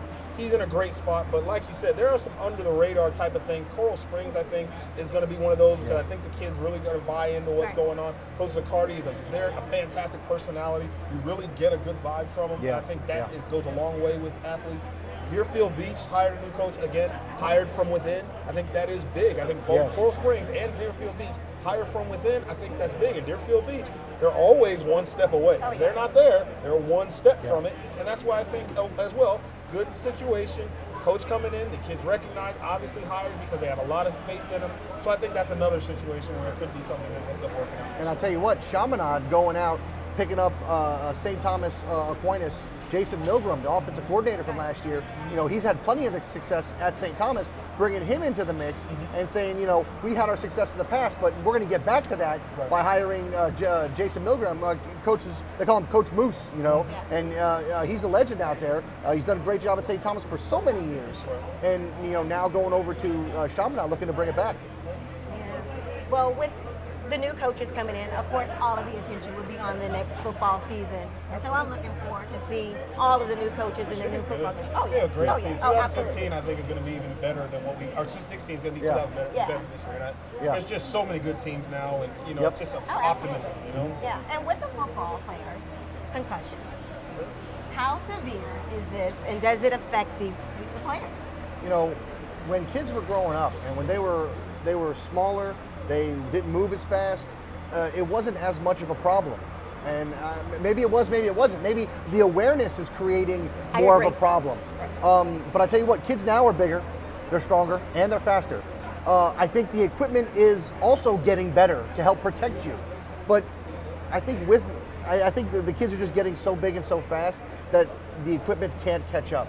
And you know, if you're taught correctly, if you're doing the right technique, then I think you can protect yourself from that to an extent. But you know, it's hard out there. You know, they're doing baseline testing now, where they're testing the kids before they even get hit, so that so you can make sure you're not letting them come back too soon. it's hard to know what's the right thing. Well, it starts with the NFL, and I give them a lot of credit. If Yeah. you take away what they're specifically doing, they did something. Yes. And it trickles down. If the NFL takes a stand against something, Yes. college football is almost forced to do something. Yes. High school football is forced to do something. Yes. The optimist level is forced.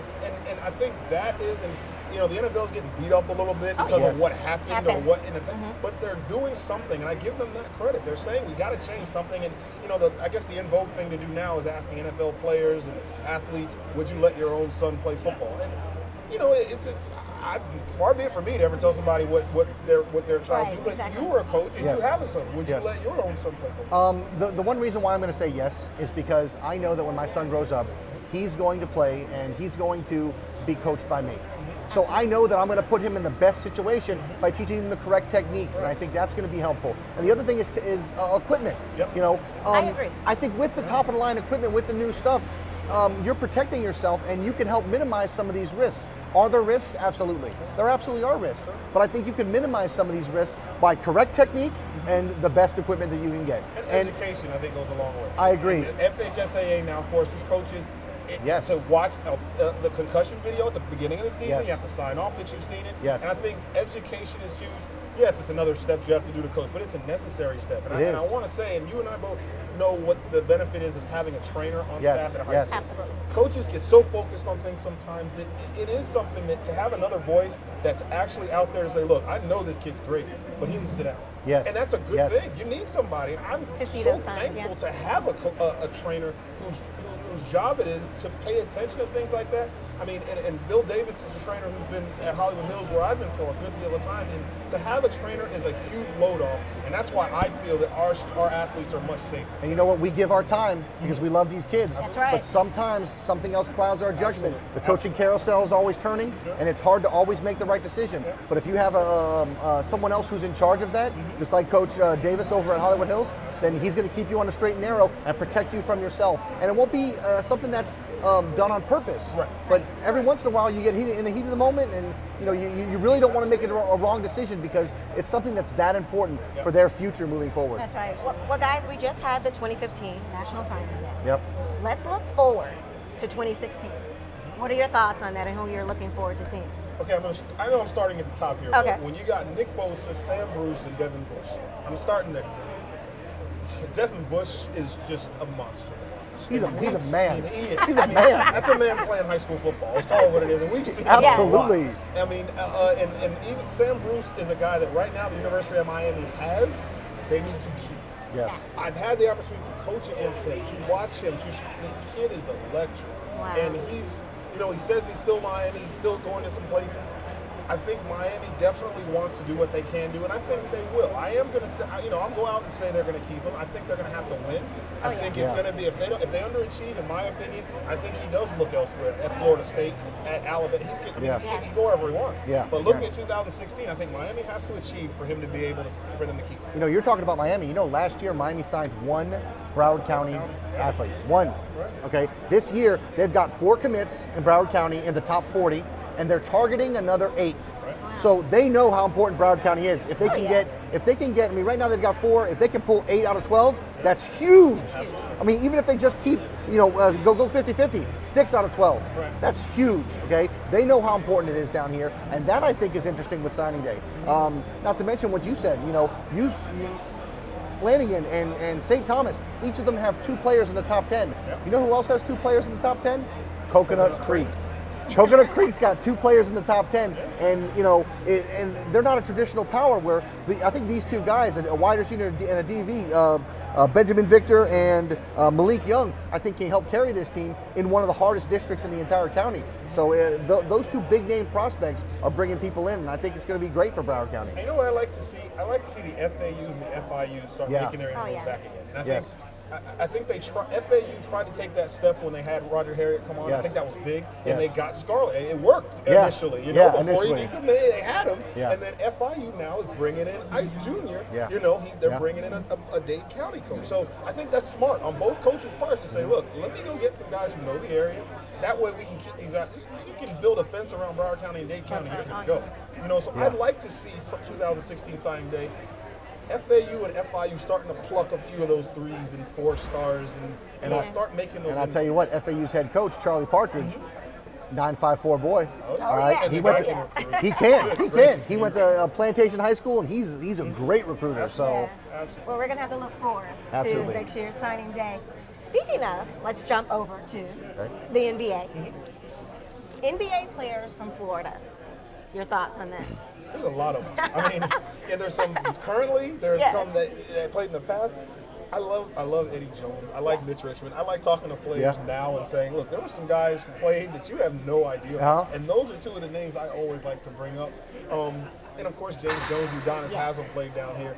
But Vince Carter, D. Brown, there's a lot of Florida names that just came through here, not just in South Florida, but all throughout the state.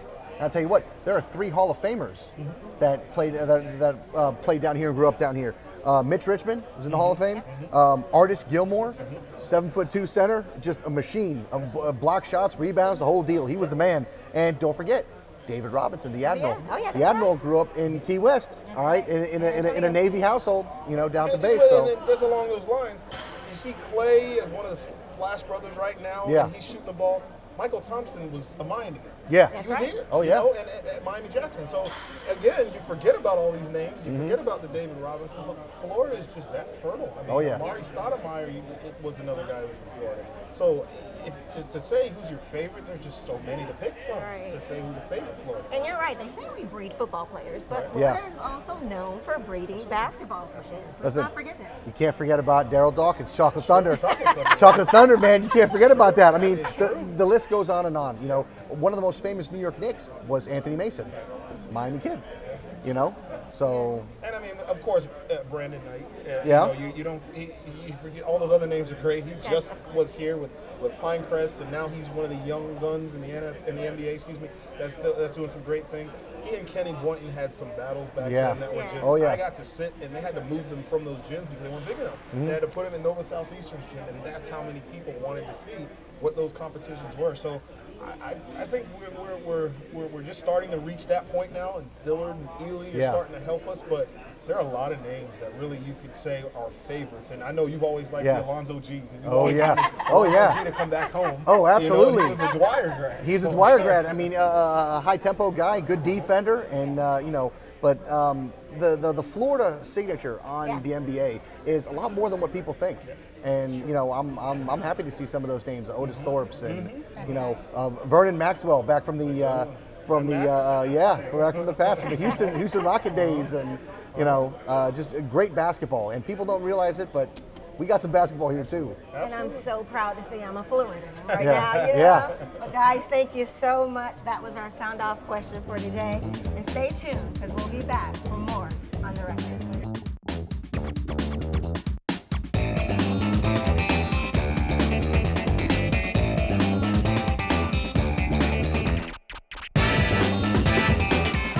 Welcome back with more on the record. And joining us is now Coach Vincent Zaccardi. How are you doing today? I'm doing fantastic. How are you? Good. Coach, you were just named the head coach of Coral Springs High. What made the decision, and how do you feel about being the head coach, taking that on? I feel like this is a tremendous opportunity for me, and for me to, from the experiences that I've had, and now I get to implement, my game plan, what I want to do. More importantly, than on the field is the off the field stuff that I want to implement, and have a chance to do that, to impact young, men's lives is tremendous. I think it's great. You talked about your experiences and things that you've learned. I'm gonna talk to you about a couple of your coaches. Absolutely. Guys that you played with or played for, or guys that you coached with. When I say the name George Smith, what has he meant to you? He's like the godfather down here in high school football. He was doing things that people are now doing. He's done it 10, 15 years ago. So being a part of that St. Thomas, one of the things that we joke about, my buddy and I, we were the last worst team of St. Thomas history in 04. Since then they've won all these state championships. So we like to say, we put the groundwork, that foundation. We're taking credit whether or not, we're getting that in publicity. But, having him being a mentor now to me, because when I was going through this process, he sat me down, he said, Vincent, I want, here's some things I want to go over, and he's been a tremendous asset to me, even though, he's got to worry about himself. They just won another state title, and he's got his own new head coach. He still took the time to take my call, to reach out to me, and to help me through this process, which has been a huge asset to me. That's awesome. You also got a chance to work with Mac Brown and Nick Saban, and What have you learned from them, at the college level that you can now help out and a part of your program in high school? The biggest thing, I'll start with the most recent, under Matt Brown, heck of a coach. Yeah. More so than coaching was his way to communicate with people. The first time I met Matt Brown, it felt like he knew me for 20 years. Like he must have sat down with somebody before and he knew everything about me. He felt like he was a part of my life. And for him, like first time I met him, I was like, wow, this guy's genuine. And take that away from him and use that into my everyday coaching when I'm, at the high school level, you got to deal with administrators, parents, teachers, things like that. And that's really helped me. And then the opposite of that is Nick Saban. Yeah. You see him on TV, that's kind of how he is, but he plays that up a little bit. Yeah. It helps with the recruits, but the process. Yeah. It's something that I use for my players day to day is, the little things. Don't look at your end goal. You want to bench, everybody wants to bench 225. Yeah. Okay, Yeah. so how do you get to 225? Yeah. Well, it starts with, different tricep lifts and biceps and different, muscles you got to work. Don't just try up there and try to bench 225. That's not how it happens. Yeah. So, helping the kids understand that there's 5 things that you have to do before you can get to the finish line and appreciate the 5 things, not just the finish line. Okay. And that's what these kids have started to do over the last year. Okay, and then lastly, Coach Rashad West, Yes. who you got a chance to work with the last 2 years. Last year, in the last show, we talked about Coral Springs and how they really came out of nowhere, but they really played together as a team. And what have you learned from him that you are now going to push forward and keep the momentum going in this Coral Springs One of the biggest program? things I learned from Coach West was his ability to let his coaches do what they do best. Okay. And that's when it helped me with my transition from college to high school. He said to me, I know your resume. I've talked to some people about you. I want you to run the weight room how you want to run it. I'm not going to bother you on anything. Whatever you want to do, you do. Yeah. And whatever you need help on, just ask me. And that's the biggest thing to me that I learned is, you hire these coaches and you put them in the right place. Trust them. Yeah. If you can't trust your coaches, then there's a problem on you because you're the one who hired them. Yeah. And that's the biggest thing that I learned from him was that you got guys in place, trust them, let them do what they do. All right. Excellent. And you coming in as a coach who's there, how important is that for those guys to still have the continuity? It's huge because, one of the things that we've done, our motto since November, okay, is get our weight up. And what that means is not just in the weight room, but also our grades. Our team GPA right now is well over 3.1, which is big, and we got a lot of guys who are right in that bubble who can easily push that to a 3.5. And then also we've got more guys putting on 20 to 40 pounds of muscle since November. And where this program was before, they took it a little easy in the weight room in the past, and now we're getting up to the rest of the teams in Broward County where, yes, we had the conditioning aspect last year. Now we've added the strength component, and now we can, start to see some real gains on the football field. But these guys have taken it upon themselves to not only dominate in the weight room, but more importantly, dominate in the classroom. Like, a kid gets all excited, bench 225. Now they're more excited when they come back, they got an A in Algebra 2, or they got an A in an honors AP class. That to me is more, deserving of praise than just a 225 bench. Yeah. And these kids feel that, and they really want that. And what do you think has helped prepare you for what you're doing right now and taking over this program? Was it the coaching, a position coach and learning that way? Or do you think that a lot of the training that you've had to work as a weight room assistant coach, has that helped you? I mean, which do you think has helped prepare you better, whether it be coaching on the field or coaching off the field? A little bit of both.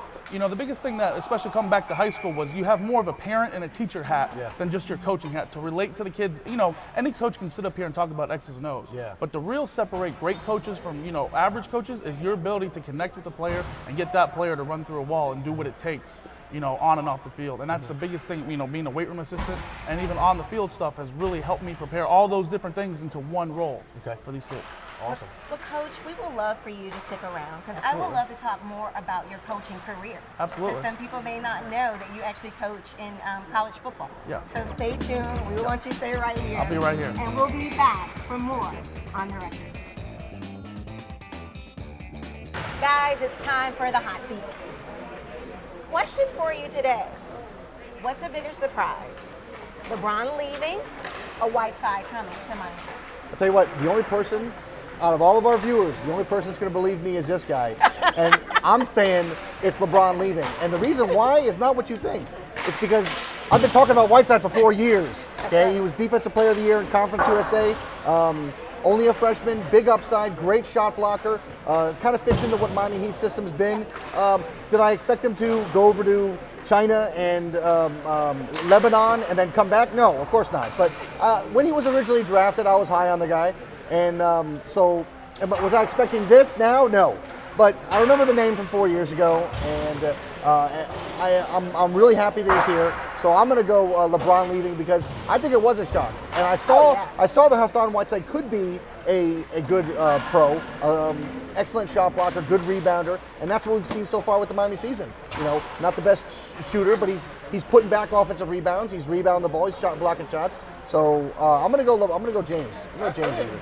I think the writing to me was always on the wall with LeBron. I think you always knew he was going to leave, maybe not then, but you always knew South Florida wasn't home for him. So I think it's so hard to find a dominant big man in the NBA. And the Heat have been looking since Eric Dampier. And, I mean, you can go down the list. So I think for me, it's that you were able to somehow find a guy who maybe is an all-star in the middle of the season who was, you know, and I get big men take longer to develop. And if you look, I mean, just look at DeMarcus Cousins.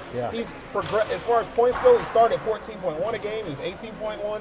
Every single year, he got a little bit better, minus one where he took a little step back in his third year. But I think Hassan Whiteside's emergence is just huge because had Miami been able to do this same thing a couple of years ago, they might have had 4 in a row. They might have had 3 in a row at some point. So, I mean, I can see how this goes either way because, obviously I thought LeBron might leave after this last run here they were on. But I think to find a starting center of the caliber of Hassan Whiteside is it's just unheard of. I mean, because they say you need 2 things to win the NBA, a point guard and a center. You can make it work with the rest of the game. I'll tell you what, if we would have had Hassan Whiteside last year, LeBron James would still be here.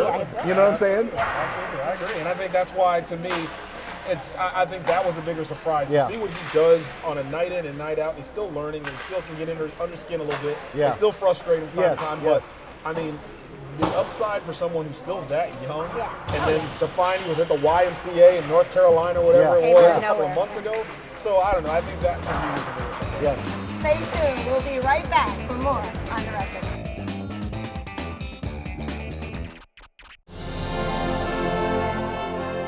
Fernando Nunes enjoys Special Olympics.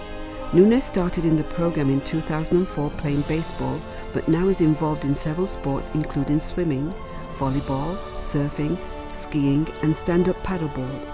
Fernando believes that everyone can do anything they want given the opportunity and should be treated no differently than anyone else. Special Olympics has helped change and shape his life. On the Record recognized Fernando Nunes in the Special Olympic Spotlight.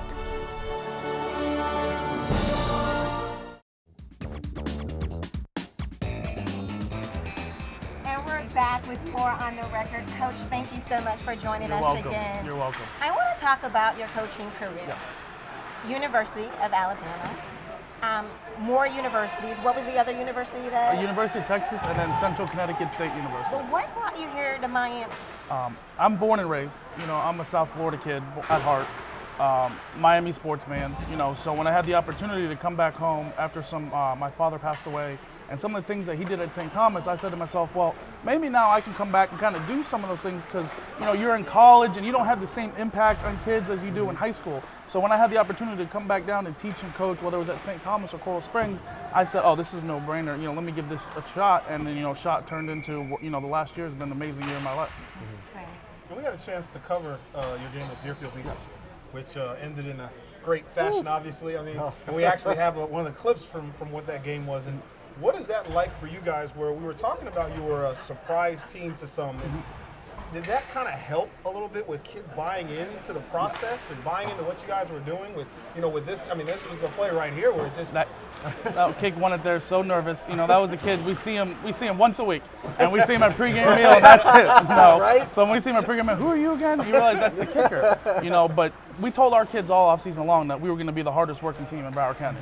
And you know, and some of those days, those Thursdays aren't easy. One of the Thursdays we did 8-mile or 9-mile run. Okay, and these kids are like, man. But then it got easier and easier. And then the first game we played Cooper City, and we were in better shape than them. Yeah. But the game was over at halftime. So then we played a game in Fort Lauderdale. We were down early, came back. And before you know it, you know, and then we lost a close game to Hollandale after we were up. And then we played Deerfield, the team that we hadn't beat, the school hadn't beat in a very long time. Yeah. I think it was in the pre-2000 almost. Okay, and so now we had them at home. And they didn't really know what to expect. And we got close in the fourth quarter, and we felt like we were in better shape. And, and the kids, they just kept competing, and they just saw it. Late in the fourth quarter, we needed a couple turnovers in the red zone, and we got them, Yeah, you're right. And I'll tell you what, watching that game, it was fantastic to watch because you guys were down 21-0, and there was really it wasn't a traditional comeback where, you guys got the ball and you ate up a huge amount of clock. You drove down the field. Deerfield comes back on the field. They're like, oh, whatever. They scored 1 touchdown, but we're still up. You guys march down again and drive all the way down the field. And after those 2 drives, we're halfway through the fourth quarter, and it's like, this is a game. Yes. Absolutely, and especially the first drive, they had the ball for the first 7.5 minutes. We're still down, had the ball for the first, and we got a turnover inside like the 3 or 4 yard line, and that just after that, then it just guys got a little, hope is the scariest thing for a football player. And we got it, we took a little bit away from them, and then just, the train kept rolling. Absolutely, fantastic. And then, what do you feel now with you being a coach that's coming back? Obviously, the guys don't have to try to adjust to someone new. Spring football, what is the feeling among the team now for them? Excitement. Last year we talked about we wanted to make history with the guys that are seniors now. They wanted to be a part of history. Now what's more important than history? What's more special? Doing it again, being consistent. And being consistent on and off the field. And that's our message we're trying to make with our players. Last year was great, but you don't want to come back with 7-3 in the regular season and go 3-7 again. So now they feel a little bit more pressure, a little bit pride, because last year we surprised people, as you say. We came from out of nowhere. But this year everybody's going to be coming for us. They know we're not going to sneak up on anybody this year. So this year we're going to get everybody's best shot. So our guys understand that going into spring workouts, and hopefully that transitions over well to spring practice with the focus and the mentality. And going into spring football, you've coached in the college level. You've coached at Alabama, Texas, and Central Connecticut. How is that helping you as now the head coach with the college coaches coming in and recruiting nowadays? And pretty much everything's online, but they're still coming to your school. They're still talking to your kids. How does that college experience help you prepare your players for what to expect? Well, the biggest thing is not wasting their time. When I had to do that at Central Connecticut and at Alabama, I understood that a head coach has a lot of things going on in his mind. So I don't want to sit there, when these coaches come in, not going to waste their time. I know what they're looking for. I'm not going to, BS them and lie to them and say, here's a player that's 6'2", when you go walk him, he's 5'9" on his tippy toes. So to understand what they're looking for, their need, I sit down, this is what guys great for you, what you guys are trying to do in your program, or that specific defense or offense, and kind of get to it. So that way they come back, okay, that was an efficient visit. So that way they'll want to come back again, not take up an hour, it's a 10, 15 minutes meeting, bam, done. That's the biggest thing that I've taken away from. And I'll tell you what, the college coaches, they only have a small window. So just like you said, the more efficient you can be and in and out, and they're going to want to come back because they're going to know, hey, let me go by Coach Zicardi over at Coral Springs. He's going to give me the truth, and he's going to give it to me really quickly, so I can be in and out and try and hit as many schools as possible. Yes, that's the big point. Because think about it, everybody's coming to South Florida. Where are they going to go first? St. Thomas. And then Flanagan, what they're doing now, and some of these other schools. So we got to make sure we're attractive enough, but we're also efficient enough for these colleges, so they know to come in. That here's a couple guys that you're looking for, not to waste their time, and actually to reach out to these guys ahead of time to let them know. Because a lot of the coaches, they do the visits in school, but they also do it in their hotel room at 9, 10 o'clock at night. They'll watch film, but then have our practices up there and have some of the stuff up there, so they can see it. So that way they don't have to physically come on campus at that time, so it saves them time. Well, Coach, we thank you so much for joining us here on The Record. Thank you so much for having me. We wish you the best with the next year upcoming season. And just right quick, who are you looking forward to playing next year? Or who do you think is the challenge? Deerfield. Deerfield probably with what's happened at Monarch. Deerfield right now is the top dog, and everybody's coming for it. All right, we wish you all the best. Thank you very much.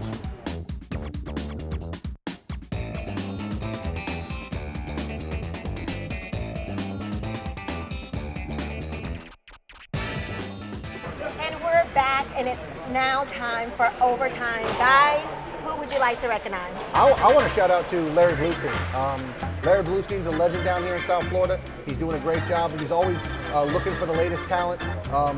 He's given as much of the publicity as he can to the kids. He really wants everyone to be aware of what's going on down here in South Florida football and other sports. He's got a local talk show on the radio. He spreads the wealth around. He's not just focused on one school or another. He likes to talk to the coaches and really get the good, solid information so that our kids can get out there in the world. He wants people to know how good South Florida football is, and he goes to unmeasurable lengths to get that information out to us. So for me, it's Lauren Hill, and she passed away recently. She played for Mount St. Joseph women's basketball team, and a quote she said was, even though I'm probably not going to be around to see it, it's going to help a lot of people, and that's why we need to keep staying with this and not let it end with this game and keep supporting research. So now cerebral brain tumor, and really through the end of her life, she really dedicated herself to trying to get research and trying to help other people who were in the same situation as her. And I think, LeBron James of the world and everyone really gravitated towards her, and it really touched me as an athlete, as a coach, and I really definitely want to say that to see what she went through and hear her say things like, even though I'm not going to be around, I want other people to benefit. It was an awesome thing for me. Right, she's truly a hero. Yes. Well, guys, I want to thank you again for another amazing show. So stay tuned until next time for more On the Record.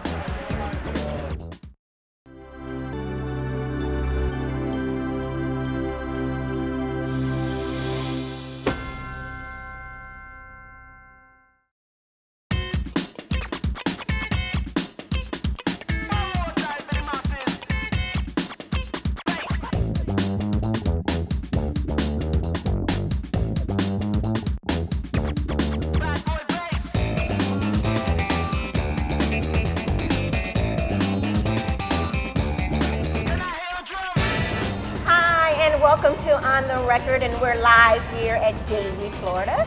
And here we have Coach Bush with us, joining us. Thank you so much. Coach, product of Dave. I am too a product of Dave. Okay. But now you're a coach of Broward. Right. So how has it changed? We see that just Broward has been put on the map. Back in the day, we're not going to tell our age, but Dade was on the map, and now Broward County has just taken over and almost on the same level as Dade. How do you feel about that? Well, with all of the television, TV exposure now, and the NFL Network, and a lot of games on college football, these kids learn a lot by imitation. Yes. So the athletes are tremendously better. So that thing just spreads around, and now it's seeped over into Broward County. Yes. And Broward County probably was, not as good, but didn't get probably a lot of the attention that Dade County did. But now we have more media sources. Yeah. Yes. Just like you were saying earlier, with all the social media and now all the newspaper writers, and now how they put high school football on the map and do all the stories. You have writers come out and write. So that's been a big part of it as well, too. Now, I'm a father also, and if anyone asked me, I couldn't do it. I couldn't pick which one of my kids I love more. But you played for a national championship team and a Super Bowl championship team. Can you tell us, not necessarily which was better, but tell us a little bit about, what was different about them? Well, when you get asked that question, it's not really the difference, because at that time, when you're on the collegiate level, that's the biggest goal on that level. So you win the biggest goal on that level, and that feeling is the same. Okay. When you get to the next level in the NFL, and now you win the biggest goal on that level, it's the same at that time. Yeah. So those two are the same. So on the college aspect, that national championship, it's the coveted goal. And in the NFL, you want the Super Bowl. So those feelings are just great. Yeah. It's can't explain it. Yeah. So now as a head coach, it would feel good for you to win as a head coach? Yes. Is that the next feeling? Because in high school, I never won a state title. Okay. It was in the playoffs, but I never won a state title. So to be able to win a state title, so you say state title, national champion, Super Bowl. There you go. And it's just, how many times can you be able to have a chance to do that? And at high school level, talk about spring football a little bit. You have some coaches that like to play another team. You guys did 11-on-11, a little bit of an inter-squad thing where you were allowed to do some one-on-ones. What goes into your thinking when you're deciding what you guys want to do or need to work on this spring? The health of my players, what we need at that time.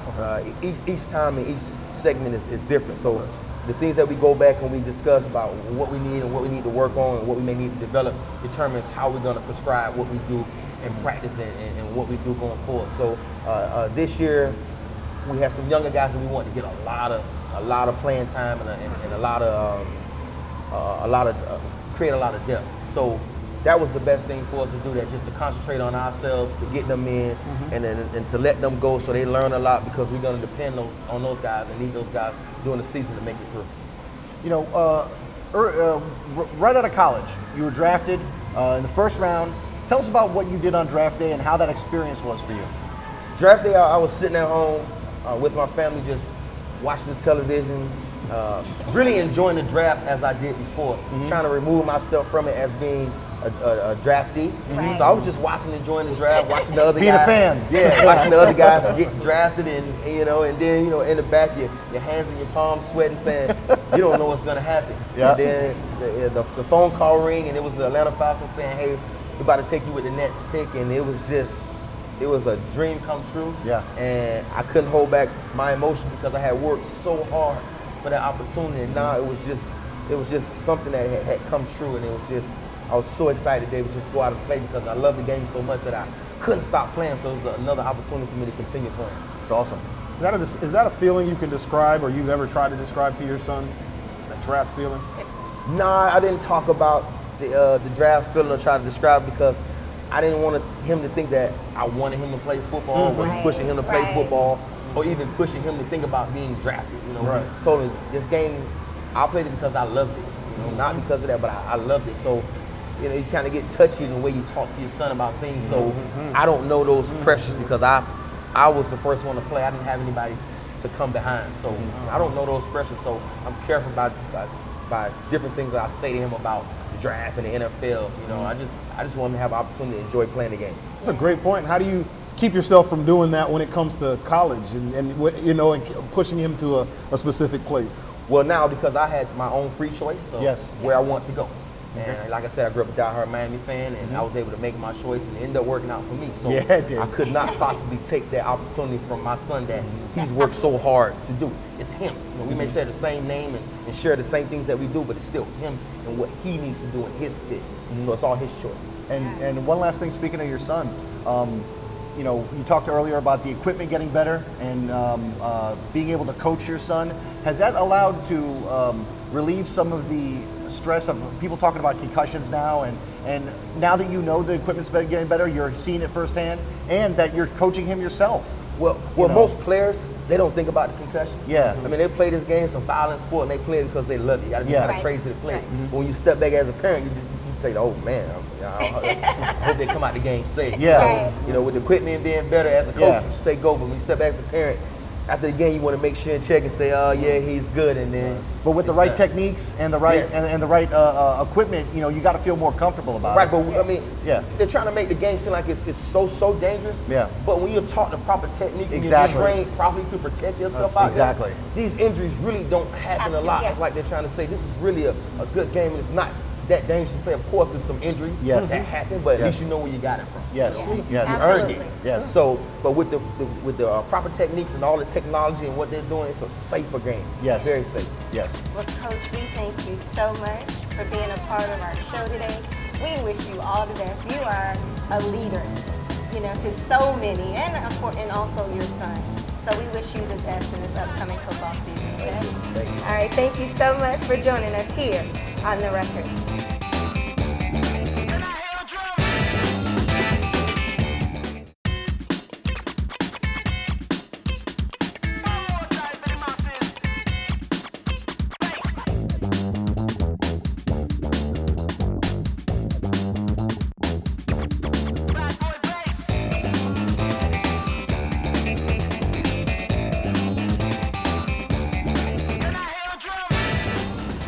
Welcome to On The Record, and we're here on location in Davie, Florida at the Chamber.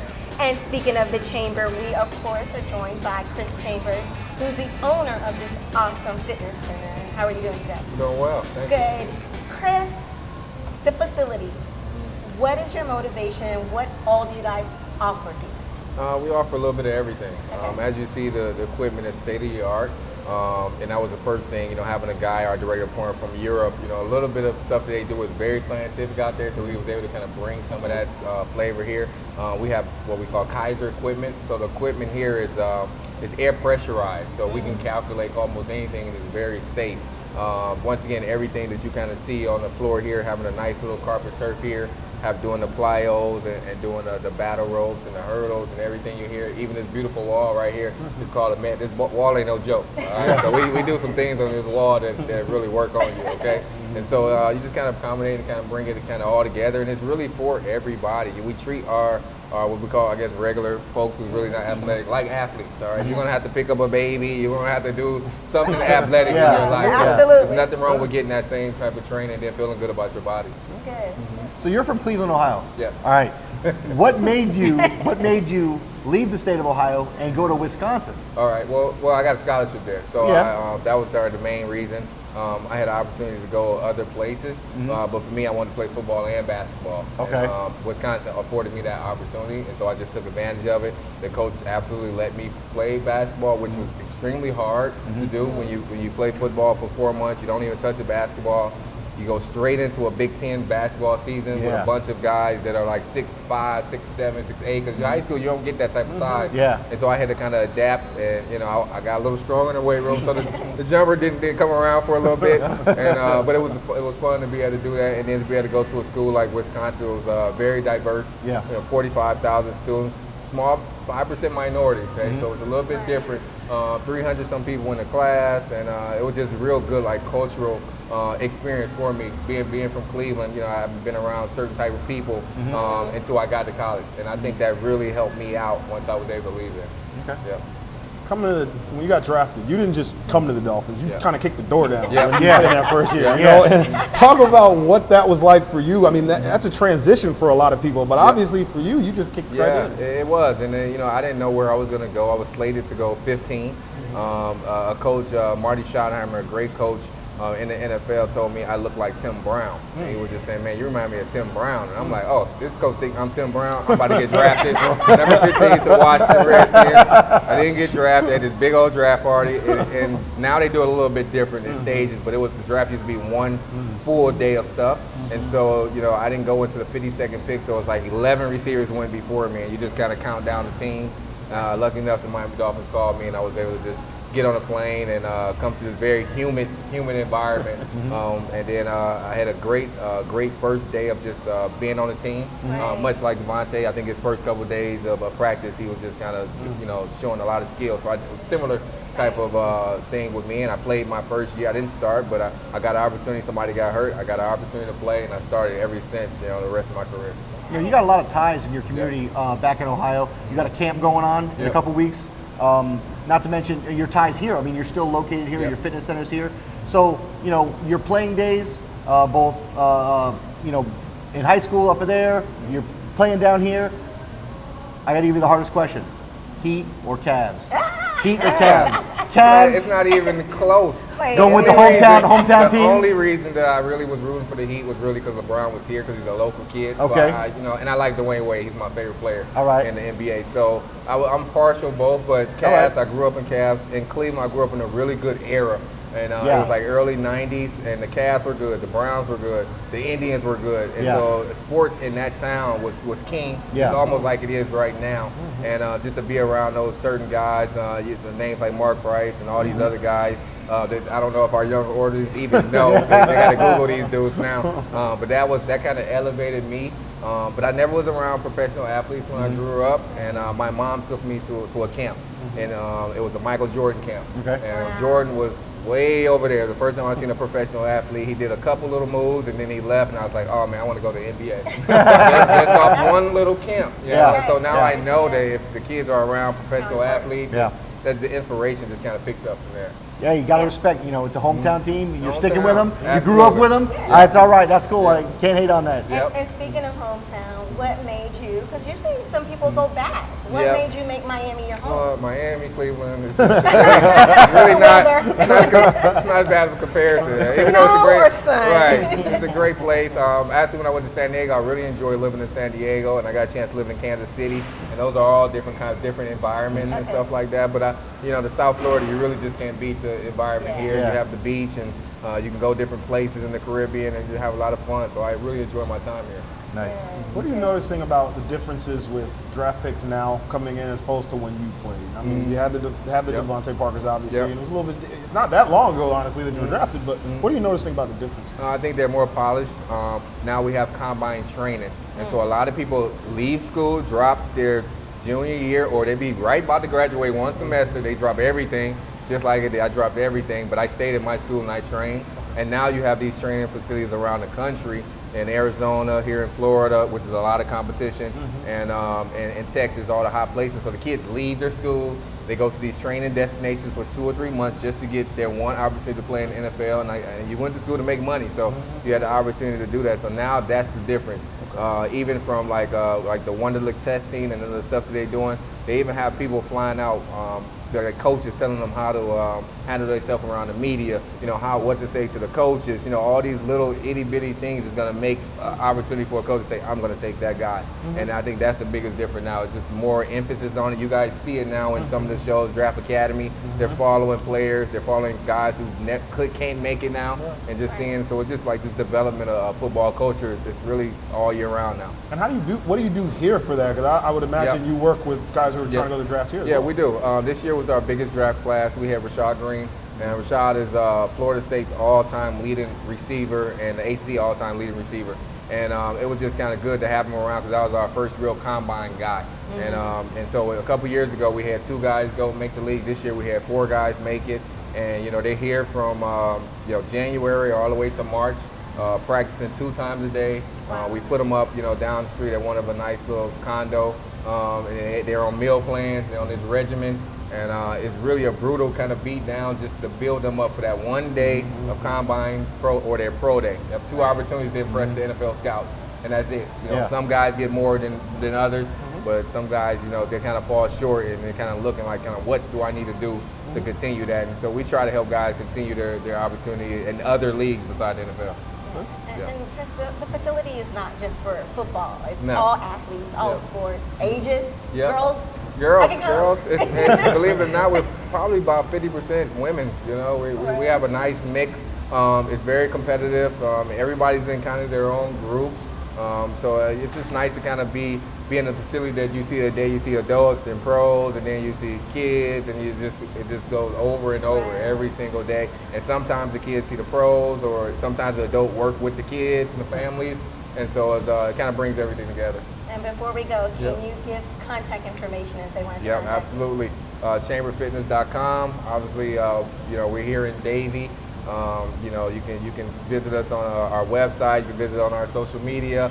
954-473-3331. That's our number. Give us a call, check us out. Just come in and stop in, and we'll give you a trial and a tour, and give you the opportunity to be a part of our family. And thank you so much on behalf of us here on the record. Thank you so much for opening the doors to the chamber. Thank you. Thank you.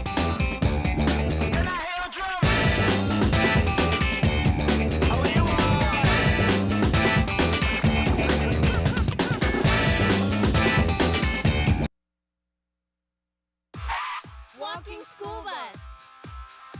Oh, you want to get healthy and have fun? Walking school bus. Do you want to help keep the earth clean? Walking school bus. You want to walk to school with your friends and be safe? Walking school bus. Walking school bus. Walking school bus. Join a walking school bus like they did. It's fun, it's safe, and it's healthy for you and the environment. Just remember the basics and you're on your way. First, ask a parent or guardian to pick out a safe route to walk to school. Then gather all your friends. And a trusted adult to lead the way. And start walking. Say no way to shortcuts or rides from strangers. And never push, shove, or chase each other. Now find your walking school bus and have fun. We love walking school bus. We love walking school bus. The walking school bus. It's the smart way to start and end your school day.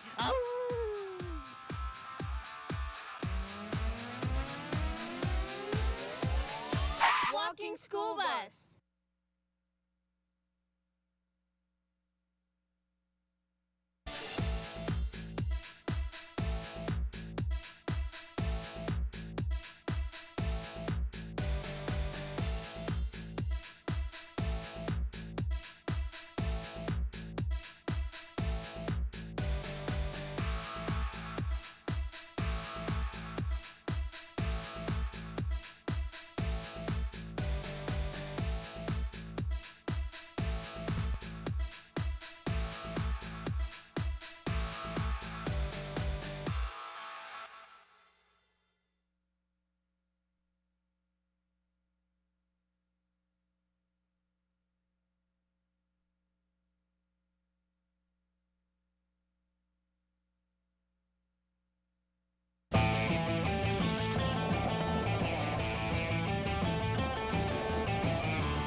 Be aware of the edges.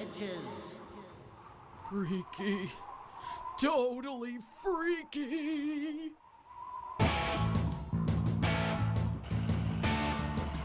Hey, Henry! Hey, Henry!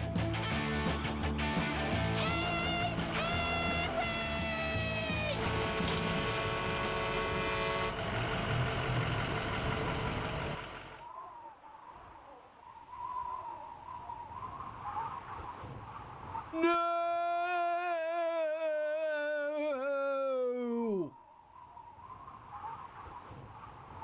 Be aware of the edges. Hey, Henry! Hey, Henry! Hey, Henry! Hey, Henry! Hey, Henry, are you okay? Sam, I have had like the most epic, freakerific day. First, my triple scoop moose poop crunch fell right off my delectable waffle cone. I know.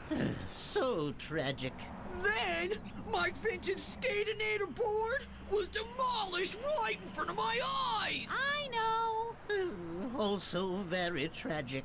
On top of that, I keep hearing freaky, spooky voices calling me. Hey, Henry!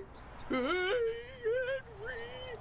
Beware of the edges! I want my mommy! Really? Henry, you heard Darwin and I.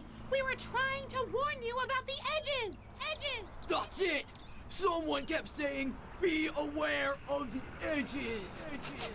My dear boy, that was me, Darwin the dog, warning you of the ever-present danger associated with loitering near the edges.